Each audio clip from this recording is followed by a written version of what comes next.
chance to honor his father's memory in the place they loved so much. She agreed, and with his father's car, which had been willed to him, and the family dog Midnight, he set out for the cabin with snacks, drinks, and plans to play games, snowboard, and remember, the cabin itself was 2 stories built into the side of the mountain.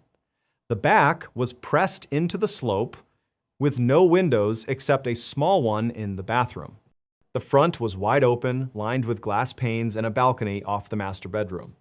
It stood alone in a small clearing, surrounded on all sides by dense pine forest. Among the trees in front of the house was one that stood out, a tall pine with a thick horizontal branch about 20 feet up, perfectly shaped like a seat facing the cabin. The boy called it the sitting tree. For the first 2 days, the stay was everything he had hoped for. He played video games, ate snacks, took Midnight out to roam, and even went snowboarding. It felt almost like he was bonding with his father again. But on the 3rd morning, after a heavy snowstorm, he stepped outside with Midnight and noticed something that unsettled him. Fresh footprints in the snow prints that weren't his led from the woods to the clearing and then circled around the back of the cabin, disappearing up the slope. He told himself it must have been a hiker or a neighbor, though both were unlikely. Still, he forced himself to shake it off. That night, he locked every door and window, drew the blackout curtains, and went upstairs to bed with Midnight.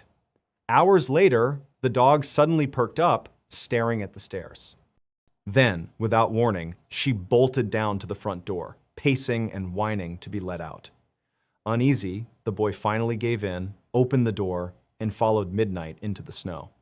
Instead of using the bathroom, she froze, staring toward the tree line, body tense, her gaze locked on to the sitting tree. The boy's nerves flared. He grabbed the dog, dragged her back inside, locked the door, shut the blinds, and went upstairs. Midnight refused to get into bed, choosing instead to stand near the stairs, ears pricked, body on edge. Minutes passed in silence. Then came the sound.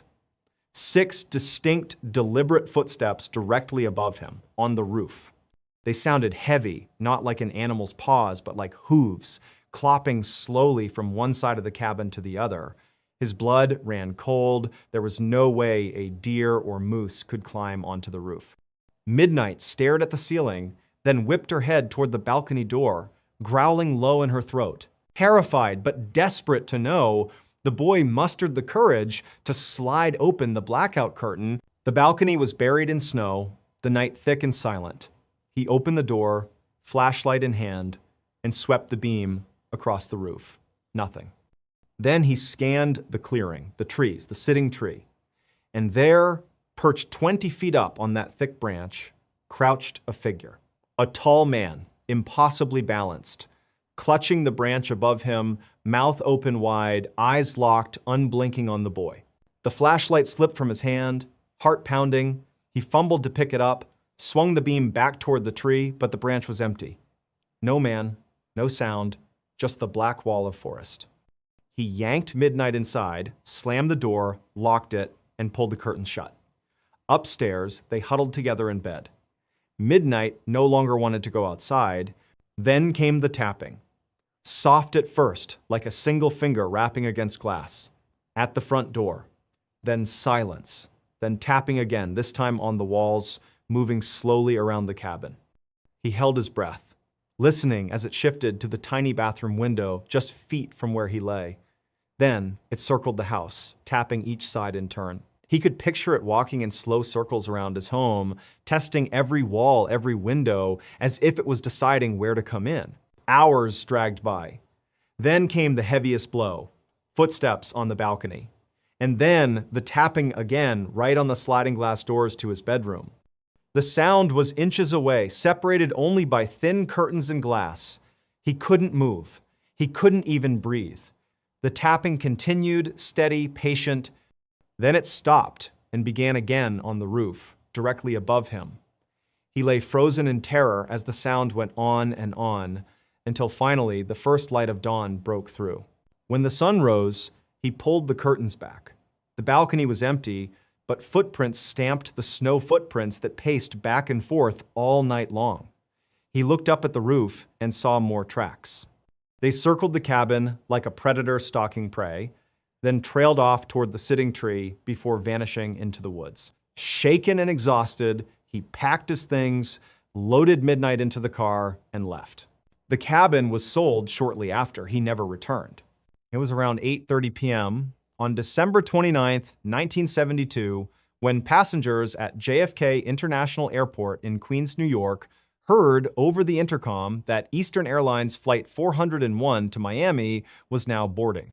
About 30 minutes later, all 176 people, including 13 crew members, were seated on board. This wasn't just any airplane. Flight 401 was one of Eastern's brand new Lockheed L-1011 TriStars, a massive, state-of-the-art jet capable of holding up to 400 passengers. It had two levels, the main cabin above and a lower deck with a galley kitchen and a lounge just for the crew. That night, Captain Robert Bob Loft was in command. He was 55, strikingly handsome, a perfectionist, with more than 30 zero-hours of flight time. Sitting to his right was First Officer Bert Stockstill, 10 years younger. Behind them was the flight engineer, Don Repo, a strong man with a gentle, approachable demeanor. And in the fourth cockpit seat was Angelo Donadeo, another Eastern Airlines employee hitching a ride to Miami. At 9:20 p.m., Flight 401 thundered down the runway and climbed into the night sky. For the next 2 hours, everything was routine.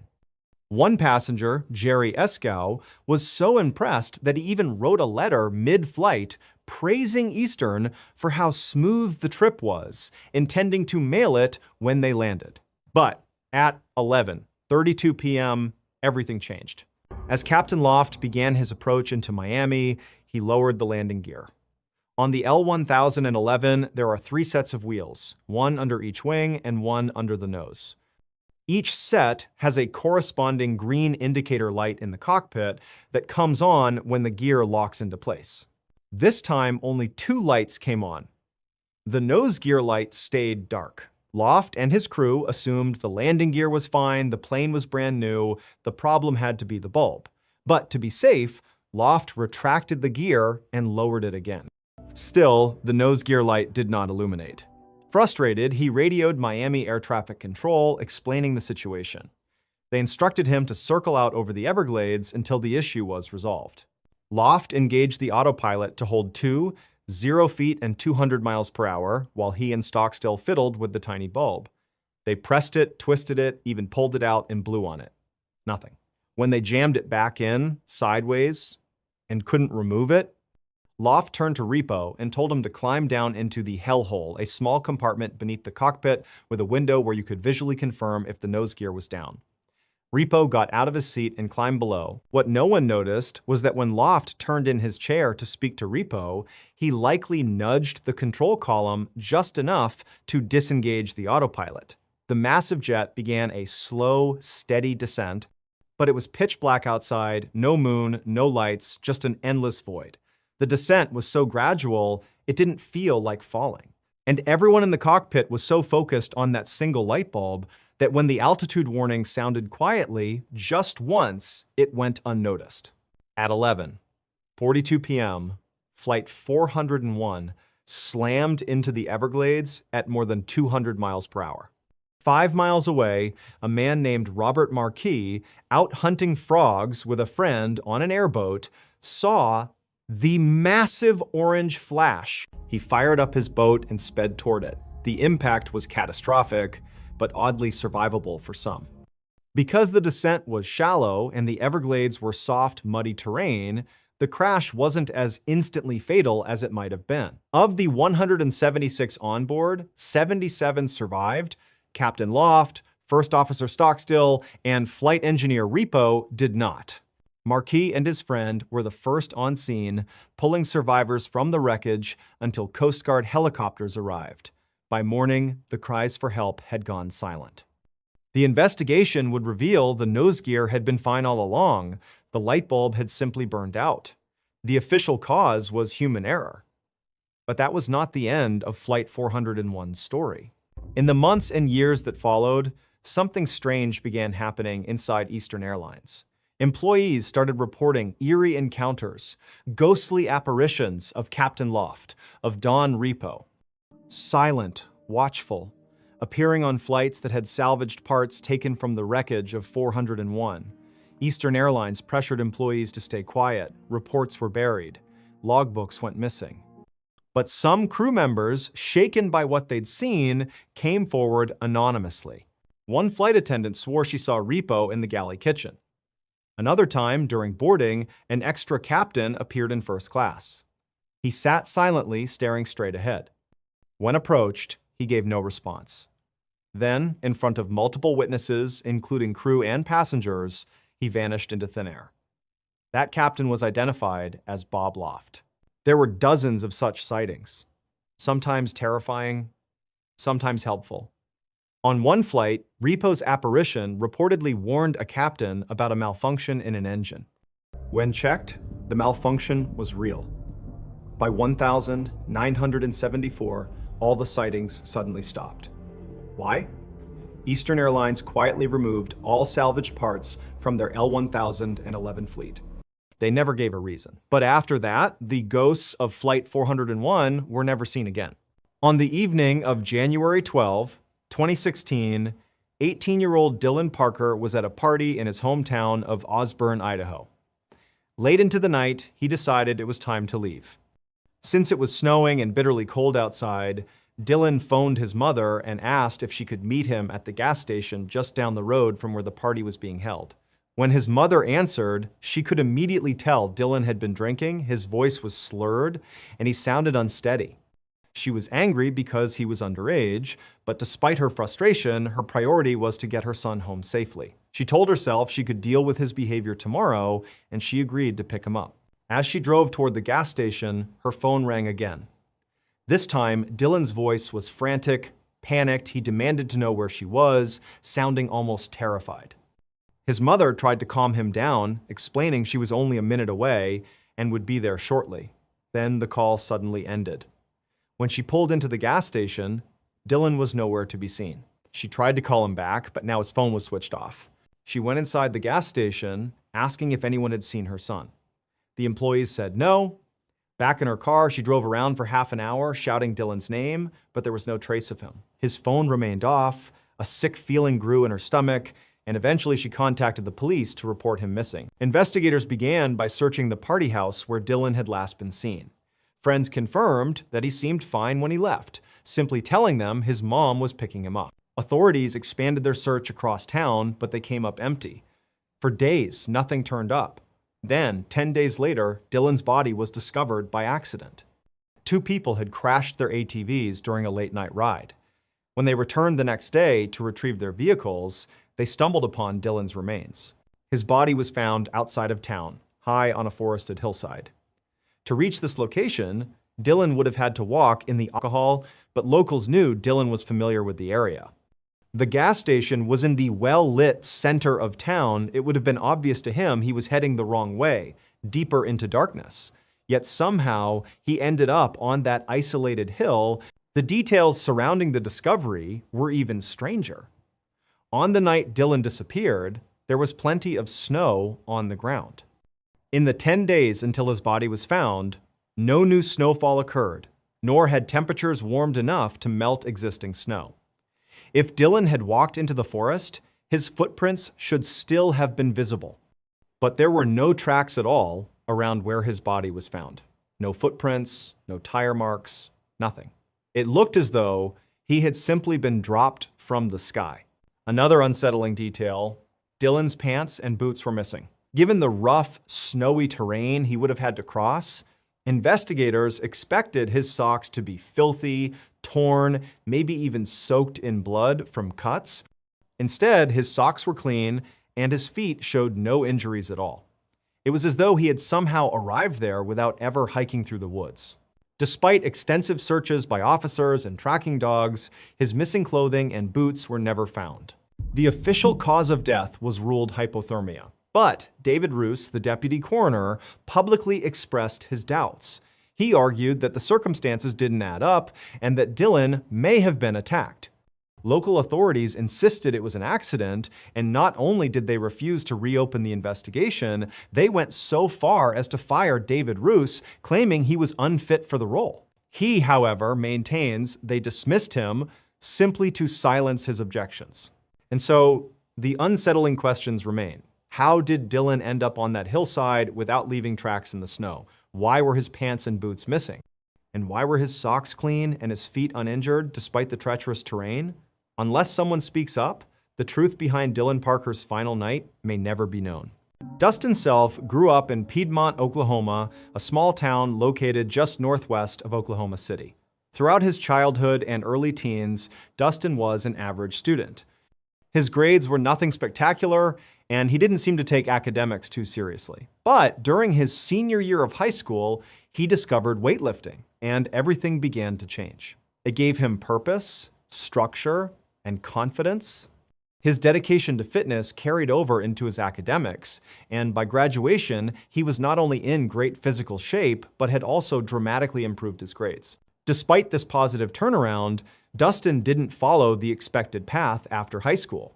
He didn't enroll in college, get a steady job, or spend more time with friends and family. Instead, he became fascinated with the idea of living alone in the wilderness. His parents believed this was inspired by the movie Into the Wild, the true story of Christopher McCandless, who abandoned a promising future to survive in the wilds of Alaska. Tragically, McCandless died there, reportedly from starvation or possibly from eating a toxic plant. A year after Dustin graduated, at 19 years old, he finally decided to pursue his own version of that dream. It was March 2013, and he told his family he planned to embark on a cross-country road trip. Along the way, he would stop in different places and live off the land. His family worried, but knew he was determined and couldn't be talked out of it. They gave him their blessing, warning him only to be careful. At the beginning of March, Dustin hit the road. For nearly 2 weeks, no one heard from him. Then, on March 15, he called his parents. He told them he was in a tiny town called Fields, Oregon, standing at a gas station. He reassured them he was fine, everything was going smoothly, and they didn't need to worry. But the next day, Dustin called his ex-girlfriend instead, and this time, he was in clear distress. Over the phone, he told her he was lost on a mountain. She was at the airport at the time, about to board a plane, and the background noise made it hard to hear. She stepped into a bathroom to listen more carefully, but his words still didn't make sense. He rambled about being lost, about people chasing him, and sounded completely disoriented. Before she could ask for clarification, Dustin abruptly hung up. Alarmed, she tried calling back, but his phone went straight to voicemail. Worried, she reached out to Dustin's father, relaying the strange call and emphasizing how frightened he had sounded. His father immediately began trying to reach his son, but every call went unanswered. By the next day, still unable to get through, he contacted police. The problem was, no one knew where to begin searching. Dustin hadn't said which mountain he was on. The only concrete information was his last known stop, the gas station in Fields, Oregon. Investigators went there hoping to learn more, but the staff didn't recall seeing him, and nobody in town knew anything. With no leads, they were forced to wait, hoping new information would surface. A month passed before the next clue appeared. A ranch worker in a remote area not far from Fields stumbled upon Dustin's abandoned truck teetering on the edge of a canyon road. Inside were Dustin's GPS device, food, and energy drinks. Missing, however, were his backpack, sleeping bag, and tent. Despite extensive searches around the vehicle, nothing else was found, and the search was eventually called off. The area where his truck was discovered was rugged but relatively open. The terrain was rocky and hilly but not heavily forested. Anyone standing on one of the ridges could easily spot a nearby road. Searchers couldn't understand how Dustin could have gotten lost there. From almost any vantage point, the way to safety should have been obvious. 6 months later, a hunter was moving quietly through a sparse grove of aspen trees near where Dustin's truck had been found. He thought he saw a deer and crept closer. But when he stepped into a small clearing, what he discovered instead stopped him cold. Beneath a bush was the body of a man, naked, positioned on hands and knees, with his head seemingly forced into the ground. The hunter immediately alerted police. When investigators arrived, they searched the area thoroughly. Nearby, they found a jacket containing a wallet and car keys. The identification inside confirmed the body belonged to Dustin Self. He was located 9 miles uphill from where his truck had been abandoned. Strangely, there was no trace of a campsite. His missing backpack, tent, and sleeping bag were never recovered. Authorities concluded Dustin never set up camp at all. His family was heartbroken and bewildered. His father, in particular, couldn't understand why Dustin hadn't simply sought shelter in his truck. He was in excellent physical condition. 9 miles would have been tough, but doable. And from the mountaintops, he could have easily seen the roads. Yet, for reasons no one can explain, he left his vehicle and traveled into unforgiving terrain. Investigators ruled out foul play and said there was no evidence Dustin intended to harm himself. The official cause of death was believed to be hypothermia, but due to the decomposition of the body, it couldn't be confirmed. The disturbing circumstances, the nudity, the missing gear, the inexplicable decision-making remain unexplained. Like so many other missing 411 cases, Dustin's story leaves behind more questions than answers. Why abandon his truck with supplies inside? Why walk 9 miles into the hills, discarding clothes and equipment along the way? And why did he die in such a strange, almost staged position, head driven into the ground? To this day, no one knows. In 2010, Jan Maccabee was living in Lima, Ohio, with her husband, Bruce. Lima sat about 80 miles southwest of Lake Erie. Jan had built a thriving career as a booking agent for musicians, entertainers, and bands, but her true passion had always been deer hunting. When hunting season opened that September, she was eager to get out into the woods. On the morning of September 29, the weather was gray, damp, and chilly. But by the afternoon, when Jan was preparing to head out, the sun had broken through and the temperatures warmed. She told Bruce around 5 p.m. that she was leaving, and by 5:30, she had reached her tree stand. This wasn't some deep wilderness, just a patch of forest she knew well. There were houses nearby, farmland, and even a high school a mile north where her nephew attended, but from her tree stand, all she could see were trees. Jan's favorite hunting method was to climb 15 feet up into her stand with her bow and arrow and wait for deer to wander past. Once settled in, she began casually texting a friend on her BlackBerry, glancing up occasionally to scan for deer. Throughout, she could hear the normal soundtrack of the woods, squirrels rustling, crickets chirping, birds calling. Around 6 p.m., her texting conversation tapered off. She returned to simply watching her surroundings. By 6:20, no deer had appeared, and boredom began to creep in. To pass the time, she decided to take a selfie. She snapped a photo, lowered her phone, and instantly noticed something was wrong. The forest had gone utterly silent. Every bird, every cricket, every squirrel, it was as if someone had flipped a switch. Jan was an experienced hunter, and she knew this type of silence usually meant a large predator was nearby. But this felt different. The stillness was too sudden, too complete, it frightened her. She quickly texted her friend again. The woods just went completely silent, very odd. The moment she sent the message and lowered her phone, she froze. About 20 feet away, in the branches of a tree across from her, something was moving. What she saw was the strangest and most terrifying thing she had ever laid eyes on. It looked like a shimmering distortion, as though the air itself was alive. She compared it to the mirage you see on a hot day above pavement, except this had shape, mass, and intent. To Jan, it resembled the faint outline of a person wrapped in transparent plastic. Convinced it might be her eyesight, she rubbed her eyes. But when she looked again, the figure had shifted closer, perched on a lower branch, as though it were watching her. Panicked but determined to document it, Jan lifted her BlackBerry and snapped another photo. Just then, the strange distortion slipped behind the tree and vanished. Seconds later, the sounds of the forest returned as abruptly as they had stopped.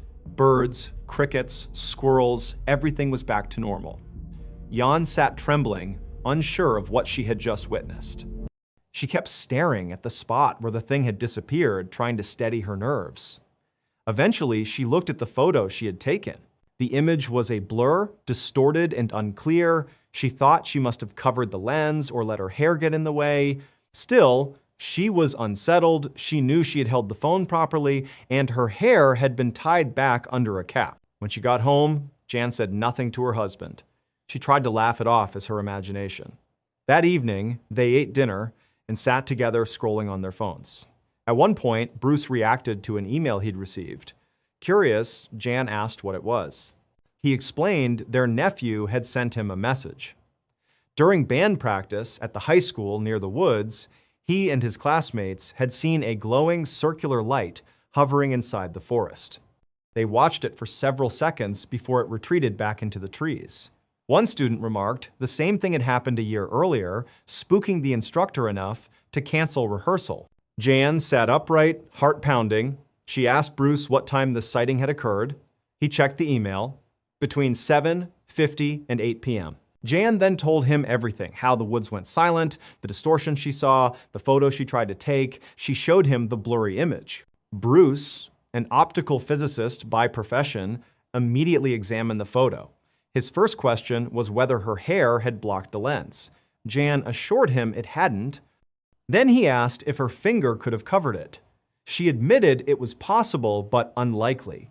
As he looked closer, something caught his attention. The image resolution was wrong. Her BlackBerry could only take photos in 3 sizes, small, medium, or large. But this picture was in none of those categories. It was an odd in-between size that the device shouldn't even have been able to produce. To confirm, Bruce checked other photos Jan had taken that day. They all matched the expected resolutions. Only this one was an anomaly. Intrigued, Bruce began running experiments to replicate the image. No matter what he tried, he couldn't reproduce the strange distortion. Because he trusted his wife's honesty and had full confidence in her account, Bruce concluded something external had interfered with the photo. He believed whatever Jan had seen in the trees had physically altered the resolution. Later, Jan would learn that many people in the area reported strange lights and unexplained phenomena in those same woods. Paranormal investigators, including Ed and Lorraine Warren, had once studied them. Her photograph, however, remained the most puzzling piece of evidence. Bruce eventually published his findings online, detailing how the photo's irregular resolution pointed to a third-party influence. To this day, the couple is convinced that Jan truly encountered something unexplainable in the forest that evening. In June of 2019, and one 8-year-old named Lena had just finished her first year of college and returned home for summer break. Her family lived near a small village in France, tucked up against the mountains and bordered by an enormous forest. Lena had grown up wandering that forest, often alone, but sometimes with her father or siblings, and she knew the terrain like the back of her hand. Her favorite spot was a man-made lake hidden near the center of the woods. Though modest in size, the lake was breathtakingly scenic and incredibly peaceful, making it her personal sanctuary. To reach it, Lena would leave her home, drive a few miles down a rural road, and park on a narrow shoulder. There were no signs indicating the trailhead. Her family had simply discovered this hidden route years earlier. From the roadside, she would step directly into the trees, pushing through dense brush until she reached a small clearing. Ahead, a narrow stream cut through the forest. On the left side of this stream was a faint path, really just an animal trail formed by wildlife passing through again and again. Lena would follow this rough track as it ran parallel with the water for 15 or 20 minutes until it veered sharply left away from the stream. At that point, she left the path behind and continued following the stream itself. Sometimes she hopped across rocks in the water, sometimes she stuck to the muddy banks, but always she kept moving north into the heart of the forest. After about an hour of steady walking, the stream intersected with a river running east to west. At that junction, she turned west and walked along the river for another 20 minutes until it spilled into the man-made lake. Once there, she usually perched on a rock, admired the scenery, listened to the birds, and soaked in the stillness. Eventually, she retraced her exact route back to the car. Each leg of the trip car to lake or lake to car took roughly 2 hours. Part of what made the lake so special to Lena was the privacy. Up until the summer of 2019, the only people she had ever encountered out there were her own family members. To her, it felt like a secret world that belonged to them alone. So when she returned from college that June, one of her first impulses was to revisit her favorite place. One morning, she woke early, set out alone, and began the familiar journey.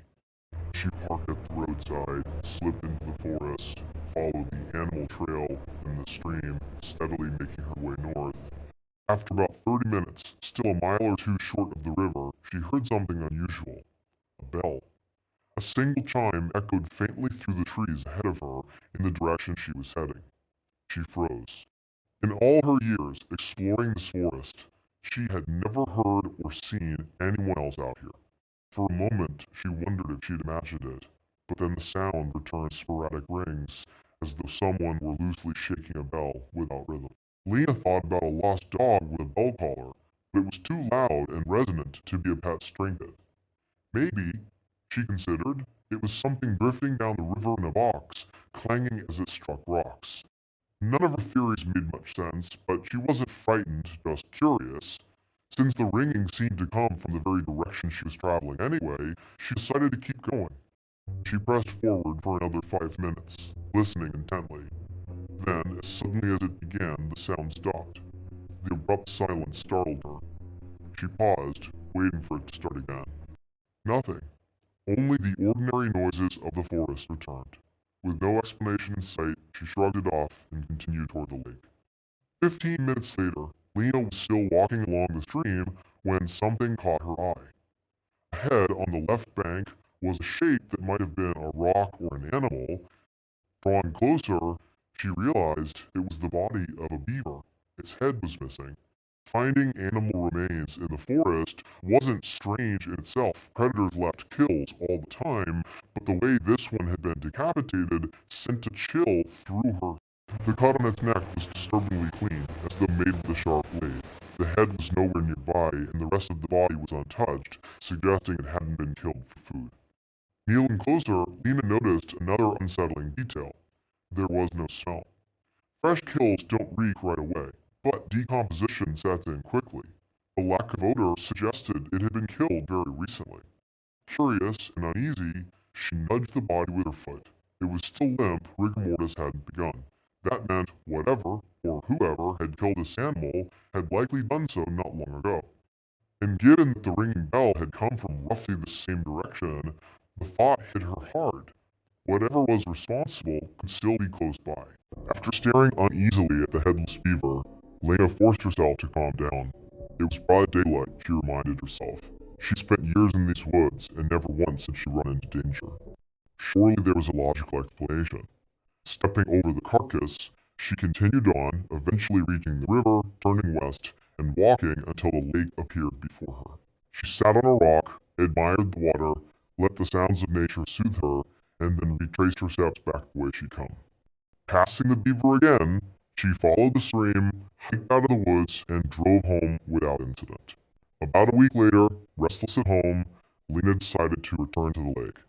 She told her parents where she was going, grabbed her keys, and drove to the familiar pull-off. It was around 6 in the evening, and with sunset scheduled for 9, she knew her window was limited. If she moved quickly, she could make it there and back before darkness set in.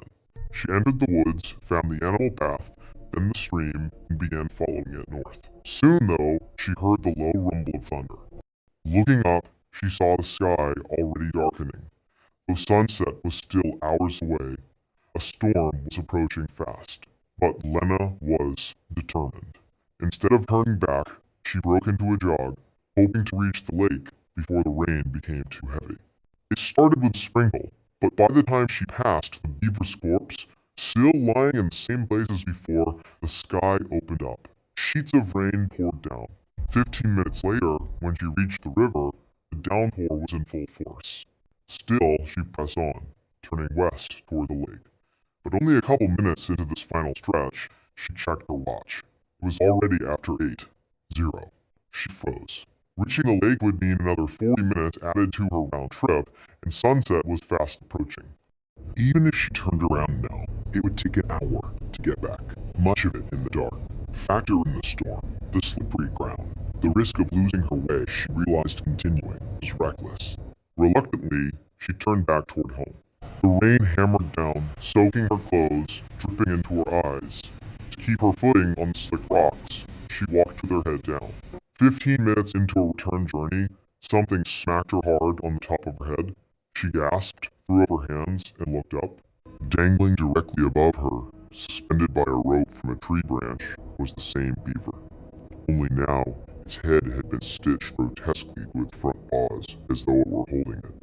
The lifeless body swung in the storm, dripping water. Lena staggered back, gagging, rubbing furiously at her hair where it had brushed against her. But as her revulsion ebbed, another realization struck her. When she passed this exact spot 30 minutes earlier, the carcass had still been on the ground. Someone had returned in that short time, retrieved the beaver, mutilated it, and strung it up, which meant whoever had done it was probably still close. Her heart thudded in her chest. She whipped her head around, scanning the trees, but the forest was empty. Drenched, shaking, the light fading fast, she forced herself to keep moving. Lena edged past the dangling beaver, whispering to herself to stay calm. Just walk. Don't run. If she bolted, she feared panic would take over. But as soon as she left it behind, the hairs on her neck prickled. She could hear movement branches snapping, something pacing just out of sight. Her pace quickened despite her resolve until she broke into a full sprint, splashing through the stream, slipping on rocks, lungs burning. After several minutes, she stopped, doubled over, gasping for breath. That's when it returned the bell. Sporadic, uneven chimes, echoing through the trees. The same sound she'd heard the week before, only now, in her panic, she couldn't tell where it was coming from. Left, right, behind every direction seemed filled with it, and it was getting closer. Terrified, she yanked her phone from her pocket, hands trembling, and dialed her father. When he answered, she sobbed into the receiver, barely able to form words. Between gasps, she begged him, "Come into the forest where the path splits from the stream, please. Hurry, someone's chasing me." On the other end, her father didn't ask questions. He could hear the primal terror in her voice, the bell faintly chiming in the background. Grabbing his wife, he bolted from the house. They sped to the roadside pull-off, parked next to Lena's car, and plunged into the forest with the phone still pressed to his ear. From both the woods around them and through the line, they heard the bell, each chime confirming their daughter wasn't imagining things. Meanwhile, Lena stumbled forward through the storm, exhaustion threatening to drop her. Her legs felt heavy, her lungs on fire. But the bell was louder now, almost on top of her. Sticks cracked, footsteps pounded the ground behind her. She broke into a small clearing, lit faintly by moonlight filtering through the storm clouds. She slowed, heart racing, and made the mistake of turning around. From the tree line opposite her, a figure emerged. Tall, shadowy. With each step, the large bell tied at its waist clanged violently, echoing into the night. Its movement was wrong, jerky, unnatural, not quite human. For an instant, Lena was frozen in disbelief. Then a surge of adrenaline hit her like lightning. She spun and ran harder than she ever had in her life. Behind her, the bell grew faster, louder, each chime a footfall gaining on her. Desperate, she screamed into the storm, "The police are ahead! They're waiting for you!" But the figure didn't slow, it kept coming. At that same moment, Lena's father, unable to wait at the meeting point, sprinted deeper into the woods, following his daughter's screams. And then through the trees, he saw her. Lena burst into view, eyes wide with terror, sprinting straight toward him. He grabbed her, lifted her, and ran back toward his wife. The three of them didn't stop until they were out of the forest, back at the car, all of them crying, shaking, too shocked to speak. Later, at the police station, Lena filed a report. Officers searched the area the next morning, but the beaver was gone, her dropped bag was missing, and the only trace they found was a neatly folded t-shirt placed under a rock near the stream. The authorities suggested it was probably a disturbed person living in the forest who wanted to scare her away. But Lena couldn't accept that. In her mind, the figure wasn't just trying to frighten her, it was hunting her. and had her father not reached her in time, she was certain she wouldn't have made it out alive. Even now, when Lena looks back, one memory stands out most vividly: the way that shadowy figure moved in the moonlight. Wrong, unnatural, less like a man, more like a creature. And though no one has reported sighting since, Lena and her family never set foot in those woods again. On April 15, 2018, a 56-year-old woman named Hana Mori was dusting a piano inside her family's small but spotless home in the English village of Helmsley. This was part of her regular routine. After wiping down the outside of the piano, Hana carefully lifted the lid and began cleaning each key one by one. But while she did this, she was very cautious not to accidentally press any of the keys and produce a sound. That was the last thing she wanted. Every time Hana had to clean the piano, she dreaded it because she was terrified of making noise.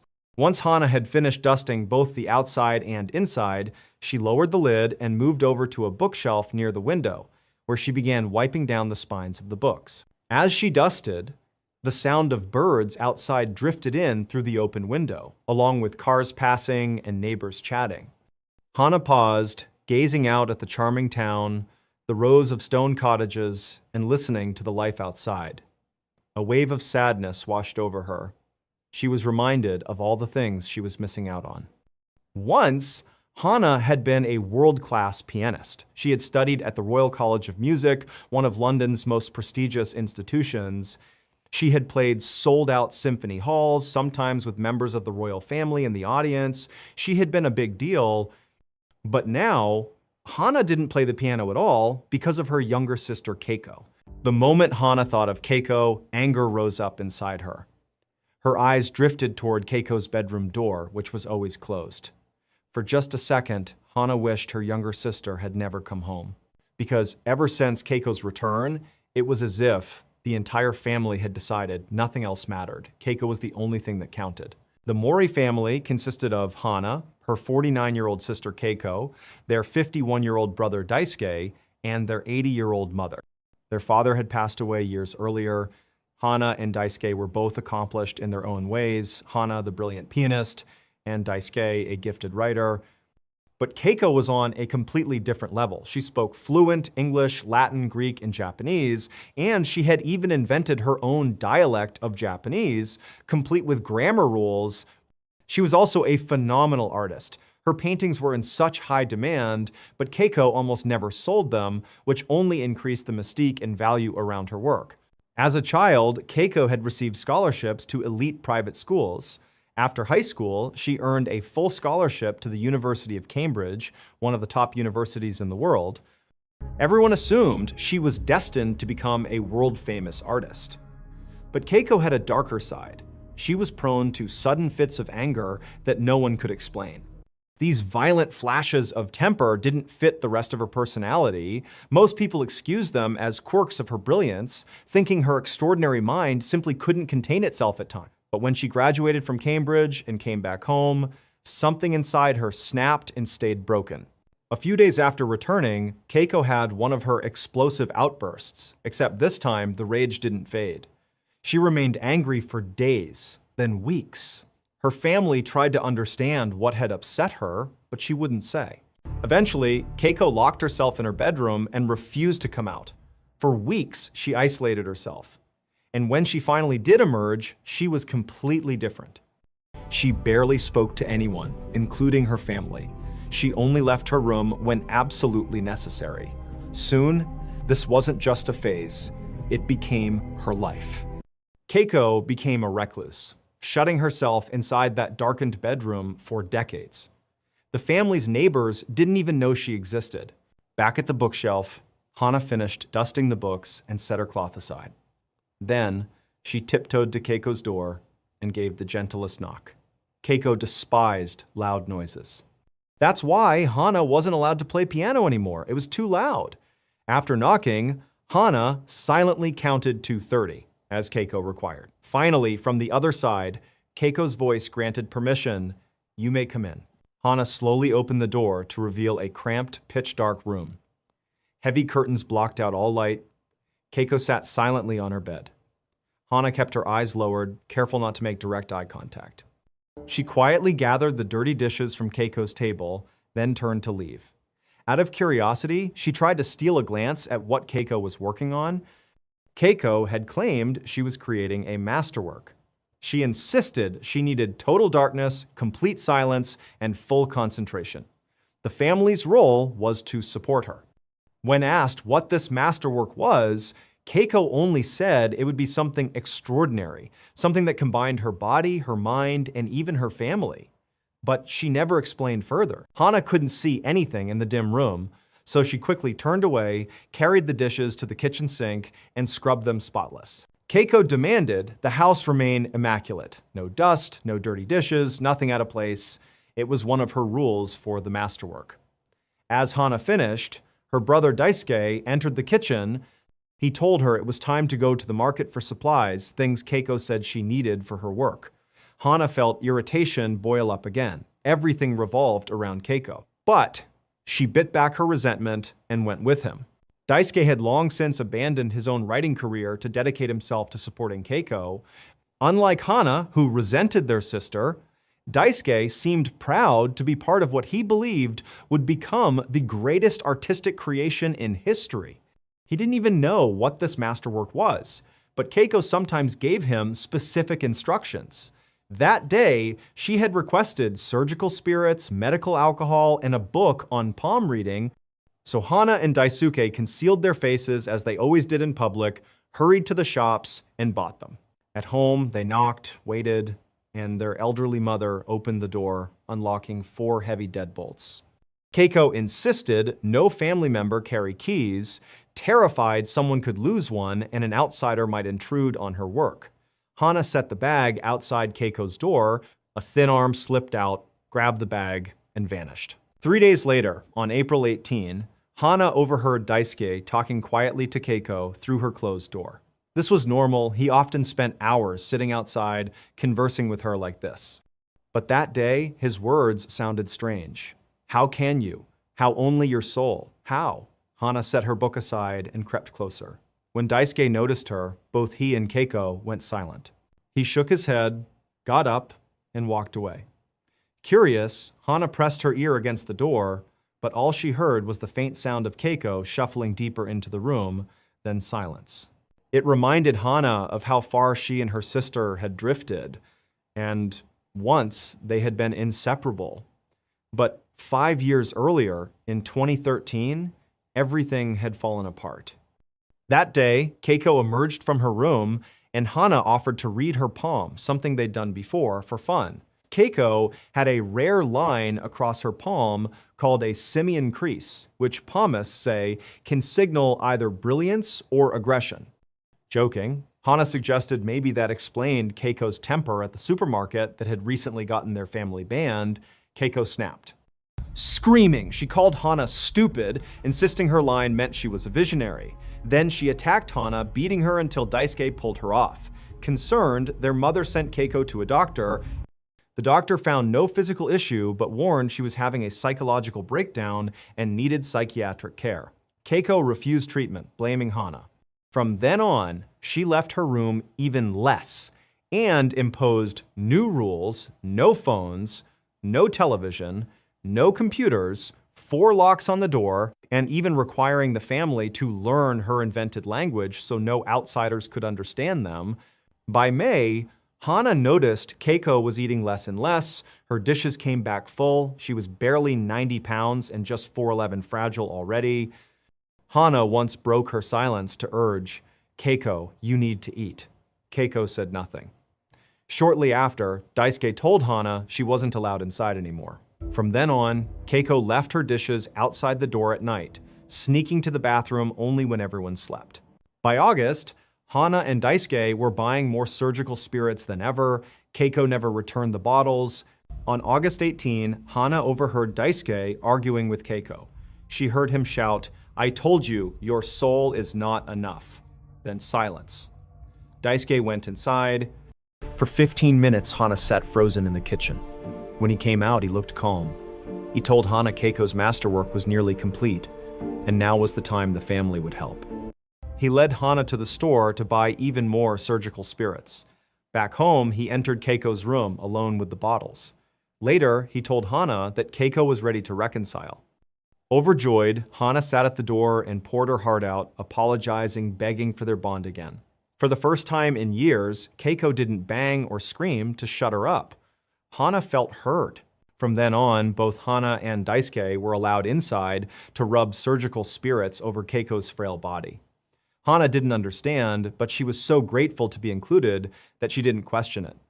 Day after day, they massaged her with the liquid, then sat outside her door, talking to her. For Hana, it felt like healing. On September 25, Hana decided to surprise her sister. After applying the alcohol with Daisuke, she went to the family piano and, trembling, played The Waltz of the Flowers, a piece inspired by love for a sister. She hoped Keiko would understand. She listened for anger, for pounding. There was none. Tears streamed down Hana's face, but then there was pounding. Not from Keiko's room, from the front door. Police, dozens of officers, firefighters, and EMTs flooded the house. They opened every door until they reached Keiko's. When they opened it, they recoiled. Her sunken eyes, translucent skin, and skeletal body lay motionless on the bed. EMTs carried her out on a stretcher. The truth soon came out. Keiko had stopped eating in April, claiming her visionary soul alone could sustain her. By August, she was dead. When Daisuke yelled, "Your soul is not enough," it was because he realized she wasn't responding, yet instead of calling for help, he believed it was time for the family to assist in her masterwork. From then until September, Hana and Daisuke rubbed alcohol on her corpse daily, convinced it nourished her. In reality, it only preserved her, slowly mummifying her remains. The 3 family members were arrested for preventing a lawful burial. Autopsy suggested Keiko died of starvation, but the official cause could not be confirmed. The court later dropped charges, ruling the family too mentally unstable to stand trial. They hadn't accepted that Keiko was dead. They believed she was still alive, still creating her masterwork. To this day, they remain in that same cottage, their reality forever broken. In 2006, a man named Dave Murphy had just begun his career as a police officer in Salt Lake City, Utah. His first assignment was as a protective services officer, responsible for maintaining security at various county buildings. His very first posting was the Capitol City Theater, an old, elegant landmark dating back to the early 1900s. On his first day in early August, Dave reported to the theater and met his partner, Officer Morgan Matthews. From the start, Dave noticed Morgan was all business, no small talk, strictly focused on the job. The first stop was the control room on the first floor, where monitors displayed the building's security feeds. The theater had 3 floors plus a basement, and while cameras were installed throughout, the footage was grainy and almost useless at night unless lights were on. After showing Dave the control room, Morgan explained they needed to do a full security sweep, something required at both the start and end of each shift. Together they moved through the building, checking every door and every light. When they descended into the basement, Dave was taken aback. The hallway stretched on endlessly, lined with doors, dimly lit, and right in the middle sat an old upright piano. The atmosphere instantly unsettled him. This place is creepy, he thought, hoping he wouldn't have to spend much time down there. Still, they finished their rounds through all floors, then returned to the control room. Dave tried to strike up conversation with Morgan during the shift, but Morgan kept distant, his demeanor almost cold. At the end of the night, Dave noticed how eager Morgan was to leave, practically rushing out the door. Something felt off. It was as though Morgan hated being in that theater. Dave didn't know it yet, but Morgan had good reason. For the next couple of days, while Dave was still training, the 2 men made their rounds together. But on August 9, only Dave's 3rd day, Morgan decided he was confident enough in Dave's ability to secure the building alone. So that night, Dave set off to do the full sweep by himself. Basement cleared, doors locked, lights off. First floor checked, main auditorium inspected. Second floor, fine. Finally, the 3rd floor, he moved from office to office until he reached the last stop, the rehearsal room. It was the only space without a door. You simply poked your head in, turned on the light, scanned the room, then switched it off again. Dave flicked the light, looked inside, empty. Satisfied, he shut it off and stepped back into the hall. That's when it happened. From directly across the corridor came the deafening slam of a door, the bathroom door. Dave froze, adrenaline surging. His immediate thought was that someone had been hiding in there and had bolted. He raised his radio. Someone's on the third floor. Morgan checked the cameras but saw no one. Gun drawn, Dave held his aim on the hallway, waiting for backup. Then he realized something chilling. The person might not have left at all. They could still be inside the bathroom. And a second thought struck him. Those doors weren't capable of slamming shut. They were fitted with hydraulic closers that prevented them from doing so. When Morgan arrived, both officers leveled their weapons at the bathroom door and burst inside. Every stall, every corner clear, no one was there, and there was no possible exit.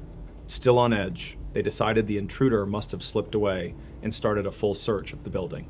On the second floor, they discovered every light blazing and every door wide open, despite the fact Dave had turned them all off and locked them earlier. Yet once again, room by room, they found nothing. Eventually, they gave up, chalking it up to nerves. But both men left uneasy. 2 nights later, August 11, Morgan was on duty alone. Sitting in the control room, he heard whispers just behind him. Startled, he drew his pistol and stepped into the hallway. The whispers retreated ahead of him, drifting toward the stairwell. At the top of the stairs, he paused, listening.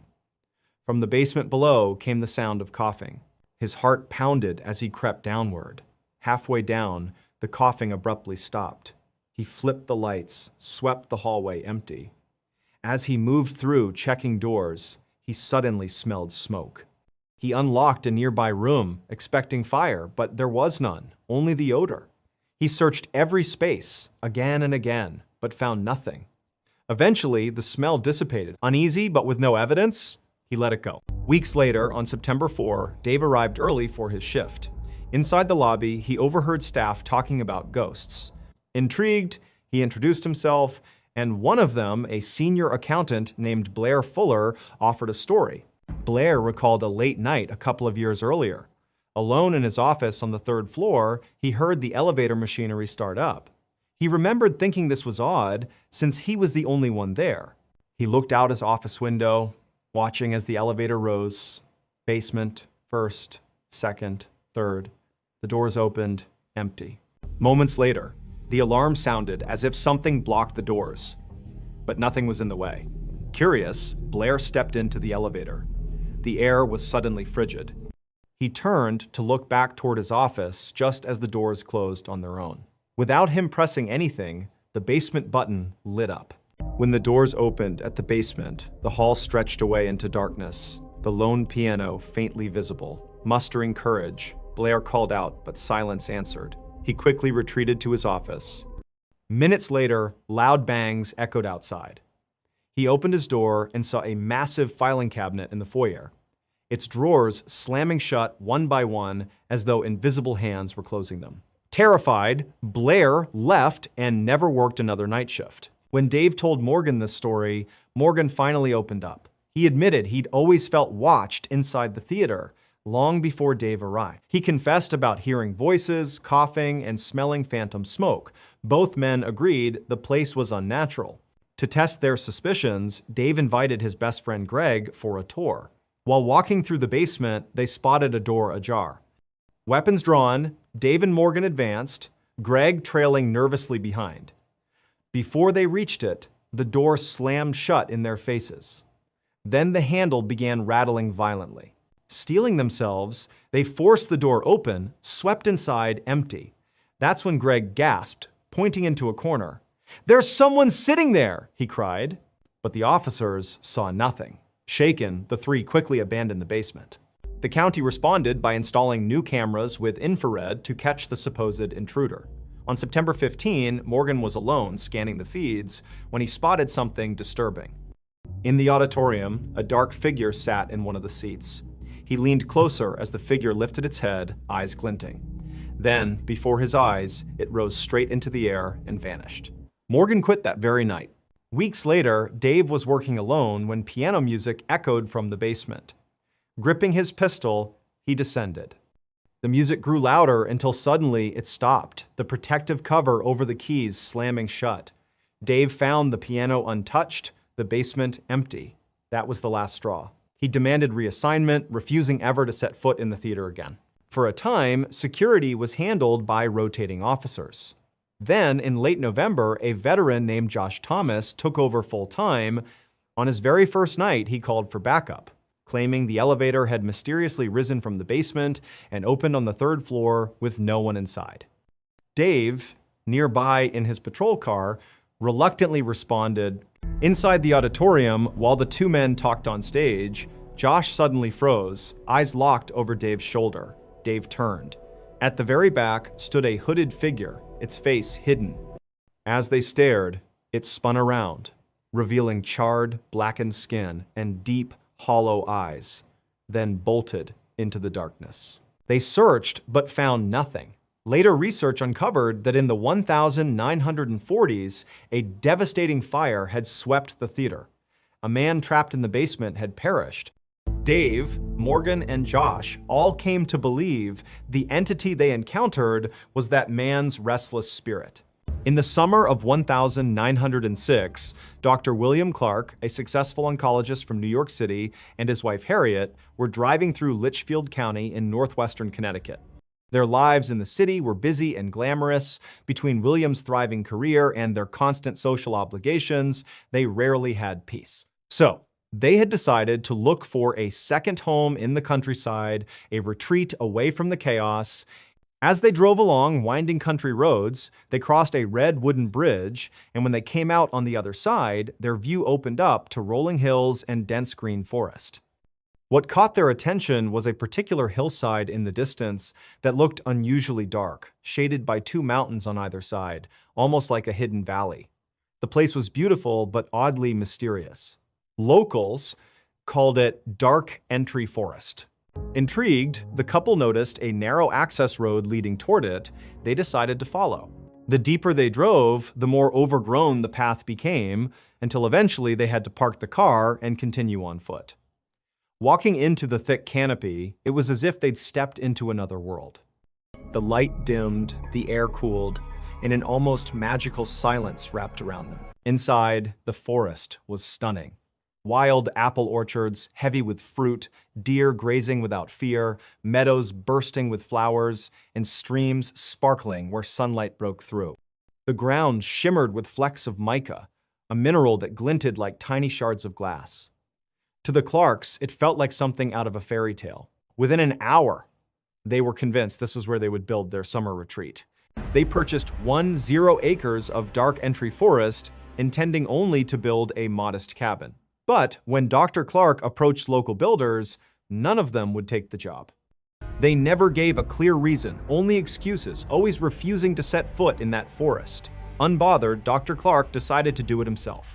On weekends, he traveled alone into Dark Entry, where owls seemed to greet him each time with haunting calls.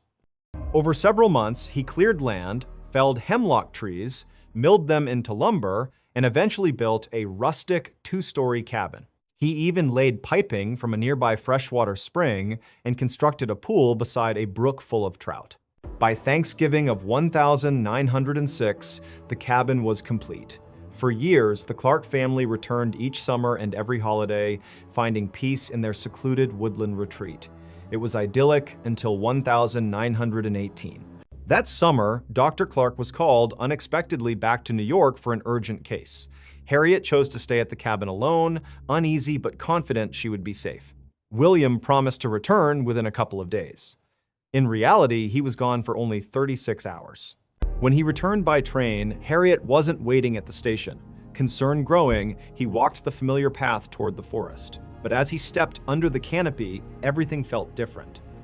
The owl's calls, once charming, now sounded menacing, almost as if warning him to turn back.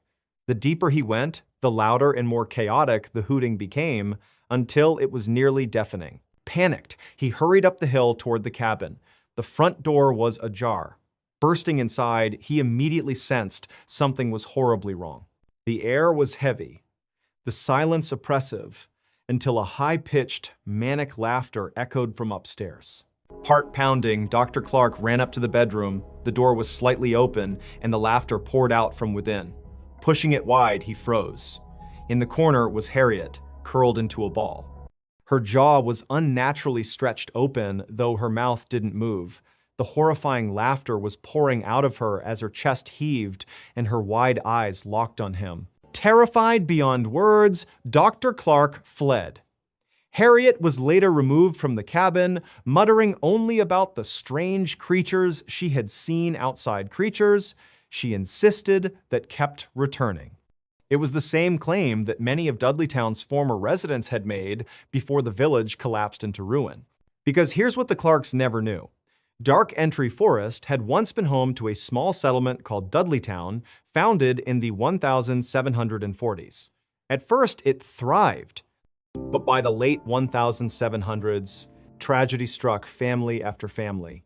Disease, sudden deaths, bizarre accidents, madness, and strange sightings of shadowy figures in the trees plagued the town. By 1900, every resident was gone, dead, vanished, or driven insane. The last survivor, John Brophy, watched his home burn to the ground before disappearing forever into the woods. From that day forward, Dudleytown was abandoned, its foundations left to crumble beneath the forest. Locals whispered it was cursed. What exactly happened to Harriet after that night is unclear. Some accounts say she spent the rest of her life in an asylum. Others claim she eventually returned to New York, where she ended her own life. What is certain is that she never recovered. In the years that followed, Dark Entry Forest gained a terrifying reputation. Visitors reported icy blasts of air, phantom hands striking them, and overwhelming feelings of dread. Paranormal investigators Ed and Lorraine Warren even declared it a site of demonic presence.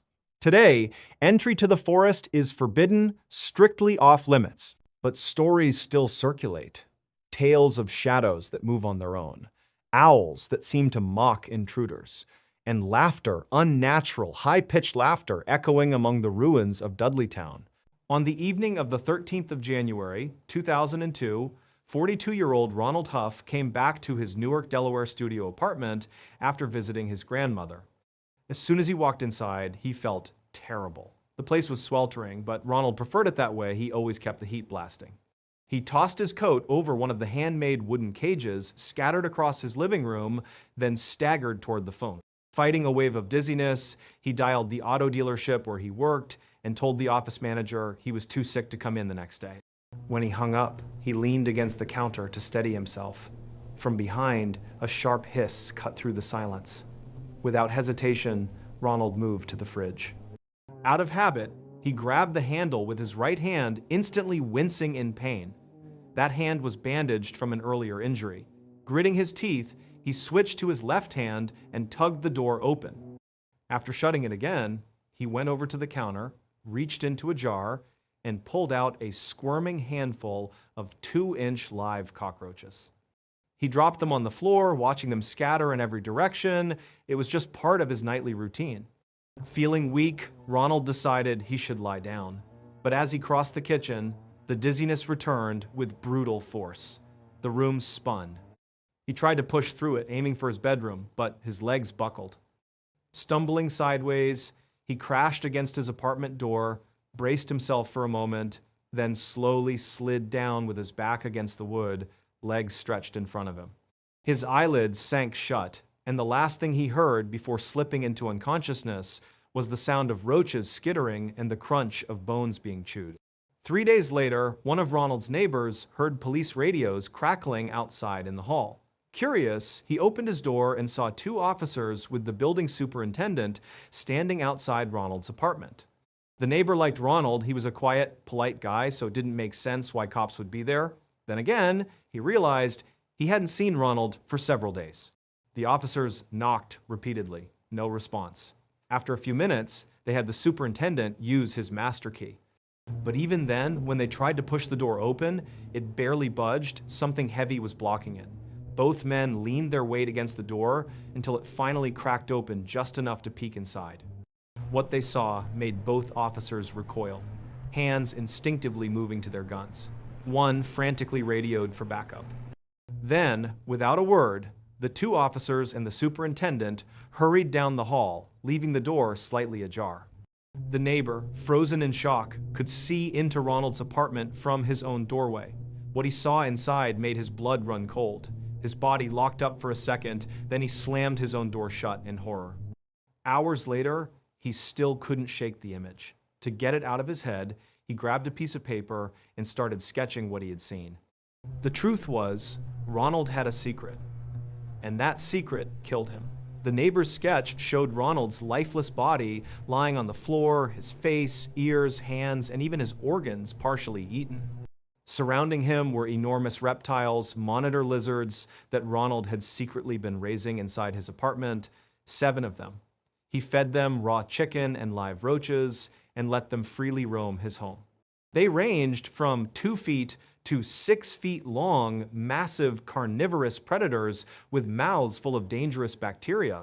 A week before Ronald's death, one of the lizards bit his right hand, leaving him with a severe staph infection. That infection almost certainly caused him to collapse the night he called in sick. When he lost consciousness, the lizards did what came naturally: they attacked. Authorities believe Ronald died from the infection itself, but they couldn't rule out that he might have still been alive when the lizards began feeding. After his death, the animals were removed and transferred to a wildlife preserve in Maryland. But the horrifying way Ronald died, consumed by his own pets, became one of the most chilling and bizarre cases in Delaware's history. In the early 2000s, a teenager named Ebon often went hunting with his father in the deep backcountry of Georgia. By the time he turned 14, his father had befriended a wealthy landowner who generously offered them access to one of his private hunting reserves, a place few others had ever set foot in. It was an incredible opportunity, and just a few days later, on October 5th, the two of them drove out to try it. They set out before dawn, arriving at a locked gate that marked the boundary of the property. Using the code the landowner had provided, they let themselves in, relocked the gate behind them, and followed a dirt access road for about 2 miles before it ended at the edge of a vast forest. Parking their truck, they geared up and hiked into the trees under cover of near total darkness. Although they were there to hunt, both Eban and his father loved simply being in the woods, camping and hiking together, but almost immediately they noticed something strange about this forest. It was too quiet. No bird calls, no rustling of small animals, nothing. The silence was so absolute that the only break in it was the distant drone of a single airplane overhead. Still, they brushed it off, assuming that maybe the wildlife had been spooked by their arrival. They continued to the hunting stand that the landowner had recommended and settled in. But as the hours crawled by, nothing stirred. No deer, no turkeys, not even squirrels. Just an eerie, oppressive stillness that lasted all day. Frustrated, they climbed down from the stand as dusk approached and began looking for a place to camp. Ebon's father suggested they head deeper into the woods. Maybe further in, the game will be better. So they hiked for another hour before finding a clearing that seemed perfect for their tent. After setting up, Eban's father suggested they try one last time to hunt before nightfall. They left their camp and set up a blind a short distance away, but again, nothing appeared. No sound, no movement, just silence. Disappointed, they finally turned back toward camp. As soon as their tent came into view, both stopped in their tracks. It had collapsed. Eban's father muttered, "Must have been the wind," but Eban shook his head. "No way. We've been saying all day, there's no wind. It's dead quiet." His father frowned, then asked if maybe Eban had assembled it wrong. But Eban insisted he knew exactly what he was doing. He had pitched the same tent countless times. When they reached the tent, the explanation became even less convincing. The 2 support rods that crossed in an X over the top had been removed from all 4 anchor points. The only ways that could happen were if the rods broke or if someone deliberately pulled them free. Yet none of the rods were broken, and neither of them had touched the tent after setting it up. The unsettling implication was obvious. Someone or something had been in their camp while they were gone. But the landowner had assured them this was private, fenced-in property. No one else had access. Trying to keep calm, they convinced themselves they must have somehow botched the setup, even though neither really believed it. They rebuilt the tent, lit a small fire, and tried to relax. After a while, they doused the flames and went to bed. Hours later, Eban woke with a start. At first, he wasn't sure if he had dreamed it, but he thought he'd heard laughter somewhere out in the woods. Instinctively, he turned to check if his father was still beside him, and he was. Relieved, Eban lay still, straining his ears. The forest was silent again. Eventually, he told himself it must have been his imagination and drifted back to sleep. But not long after, he woke again. This time, his father was already awake, sitting up and listening intently. When Eban asked what was wrong, his father shushed him. "Do you hear that?" And Eban did. Faint, echoing through the trees, was laughter, unnatural, unsettling. Worse, it was coming from the opposite direction he'd heard it earlier, and it sounded much closer now. Eban whispered to his father that he had heard it before, and his father looked grim. He admitted that before their trip, he had asked the landowner whether anyone else would be on the property. The man had been adamant the place was completely private, fully fenced, and under surveillance. They were the only ones there.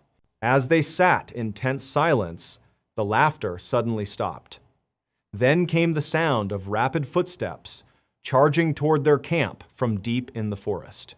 The sound was unmistakable on the silent ground, growing louder and faster until it halted abruptly right at the edge of their clearing. Eban clutched his father's arm. His father gripped his rifle, steeling himself to unzip the tent and confront whatever was out there. But just as he reached for the zipper, the laughter erupted again, this time so loud and so close, it was practically in their ears, right outside the thin fabric walls. Heart pounding, Eban's father froze, holding the zipper halfway down. Then, as suddenly as it had begun, the laughter cut off. No footsteps retreating, no sound at all.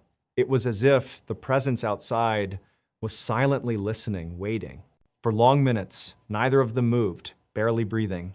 Finally, the sound of running footsteps tore through the woods again, retreating into the distance until the forest was silent once more. They sat in terrified silence for the rest of the night, too afraid to speak or make a sound, convinced that whatever was out there had heard them when they unzipped the tent. They clutched their guns and waited, counting down the hours until daylight. As soon as the first light broke through the trees, they bolted from the tent, packed their gear as fast as they could, and ran the entire way back to their truck, glancing over their shoulders the whole time. To this day, they have no explanation for what stalked them that night, and when they told the landowner, he flatly insisted it was impossible. His cameras had shown no one else entering or leaving the property during the time they were there. On the morning of September 15, 2010, a 55-year-old man named Greg Flanagan checked into the Elegante Hotel in Beaumont, Texas, where his company always lodged him during the work week. Years earlier, Greg had been a chief engineer on ocean-going vessels, spending months at sea. In midlife, though, he reinvented himself as a landman, someone who negotiated mineral rights and drilling leases.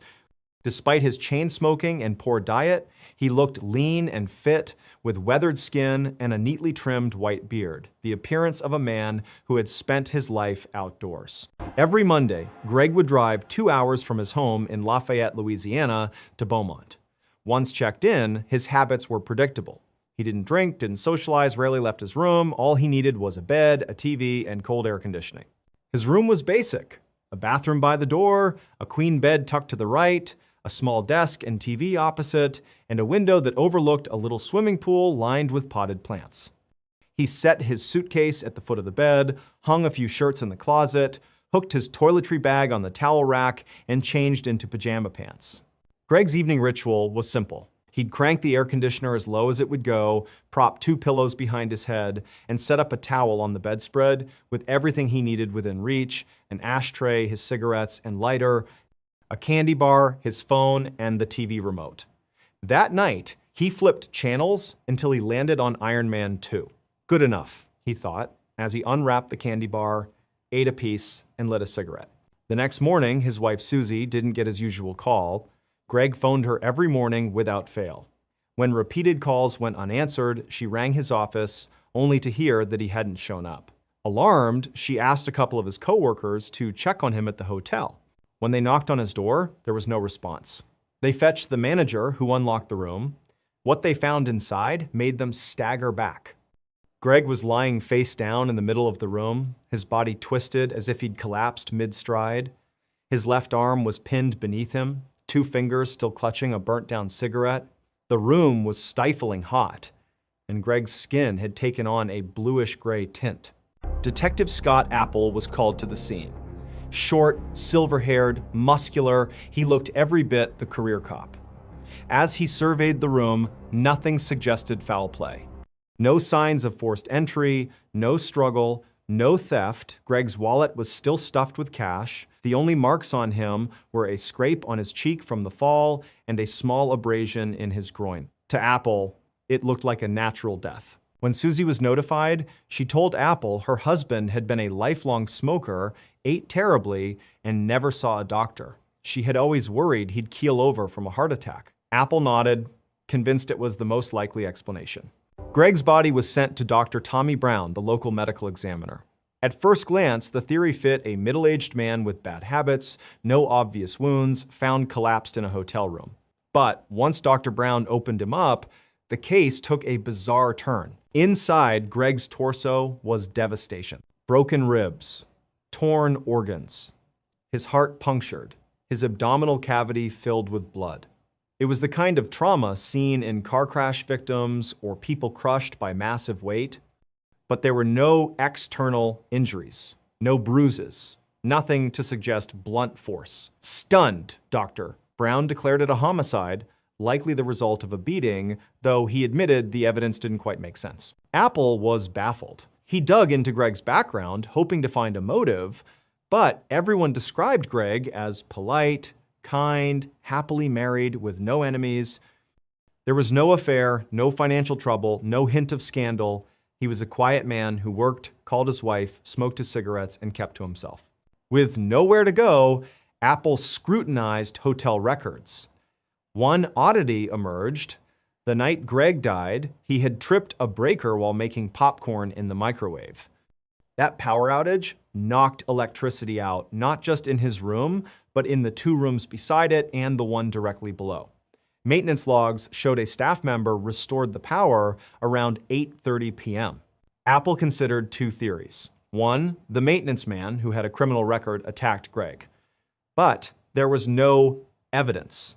Two, Greg's neighbors in room 349, two electricians known to drink and party, confronted him after losing power and beat him. But when Apple interviewed them, they seemed cooperative, even concerned, and offered their phone numbers to help further. Neither theory stuck.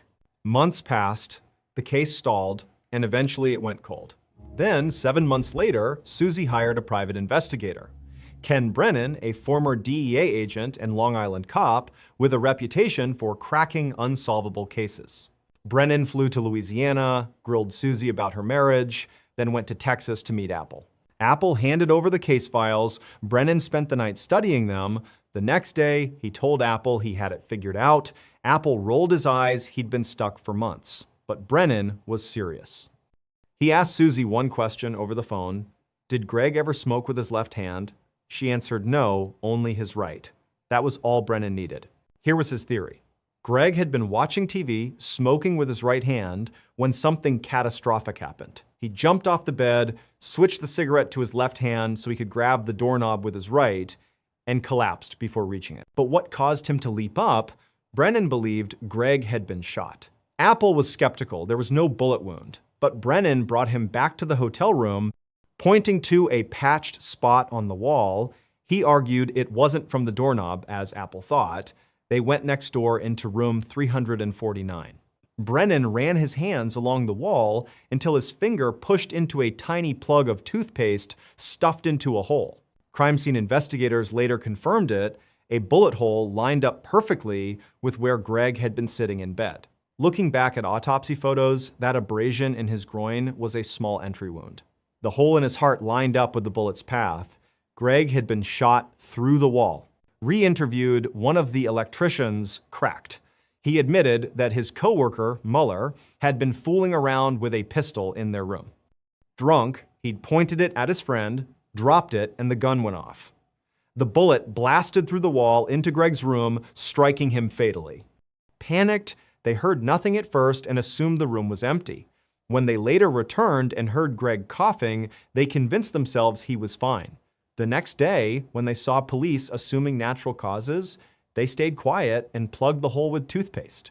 Mueller was charged with manslaughter and sentenced to 10 years. Greg's mysterious internal crushing turned out not to be a beating or a medical condition at all, but the silent path of a stray bullet fired recklessly in the room next door. From the time Gareth Williams was just a kid, it was clear he was extraordinary. At 17 years old, he had already earned a first-class mathematics degree from a university near his home in Wales. Within a couple of years, he had his PhD from the University of Manchester. Soon after, he began postgraduate work at Cambridge, one of the world's most elite schools, but he never finished. His brilliance had caught the attention of Britain's intelligence services. In 2001, at just 23, Gareth accepted a position at GCHQ, Britain's secretive government communications headquarters. There, he worked as a codebreaker, a job he excelled at. Despite being intensely private and almost painfully shy, Gareth's contributions were so important that his team won Britain's highest honors for international codebreaking. In 2009, another agency came calling, MI6, the Secret Intelligence Service. They offered Gareth something few codebreakers ever get the chance to go operational. This was the kind of work you'd expect from a Hollywood spy. Field assignments, intelligence gathering, real cloak and dagger work. To many, it was a dream job. Gareth took it, but within months, he regretted it. MI6 was nothing like GCHQ. The culture was competitive, flashy, and social expensive cars, hard partying, long hours. Gareth wanted no part of it. He simply wanted to do the work and be left alone. At GCHQ, that was fine. At MI6, it made him an outsider. After less than a year, Gareth was planning to leave. In August of 2010, Gareth went on vacation. When the time came to return, he didn't show up at his London office. Oddly, no one from MI6 bothered to check in on him.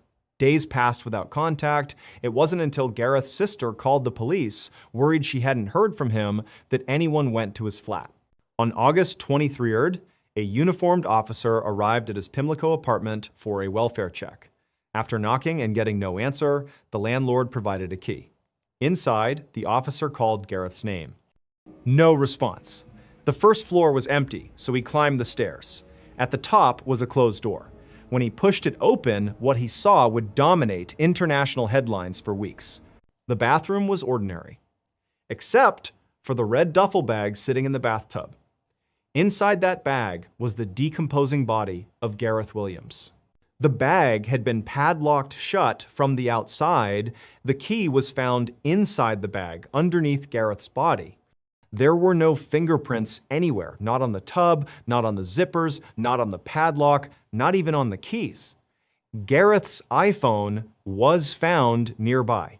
It had been factory reset on August 15th, the same day Gareth was last seen alive on CCTV footage. Investigators concluded he had likely died that very day. The coroner's report was baffling.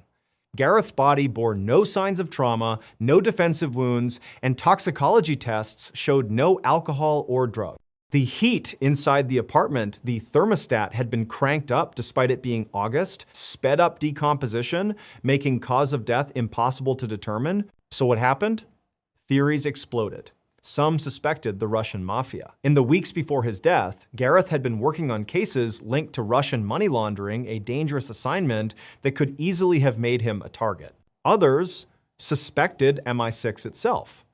Why hadn't anyone checked on Gareth when he didn't return from holiday? Former intelligence officers publicly claimed MI6 may have staged a cover-up, cleaning the flat of fingerprints and evidence before police arrived. Then there was the more sensational theory that Gareth's death was an accident tied to personal interests. Investigators learned he had occasionally browsed bondage websites. Once his landlord had to help him untie himself after he bound his wrists to a bed frame. Could Gareth have locked himself inside the bag as part of some bizarre experiment or fetish? Two experts tried to replicate it. Over 400 attempts later, neither could successfully climb inside and lock the padlock from the outside.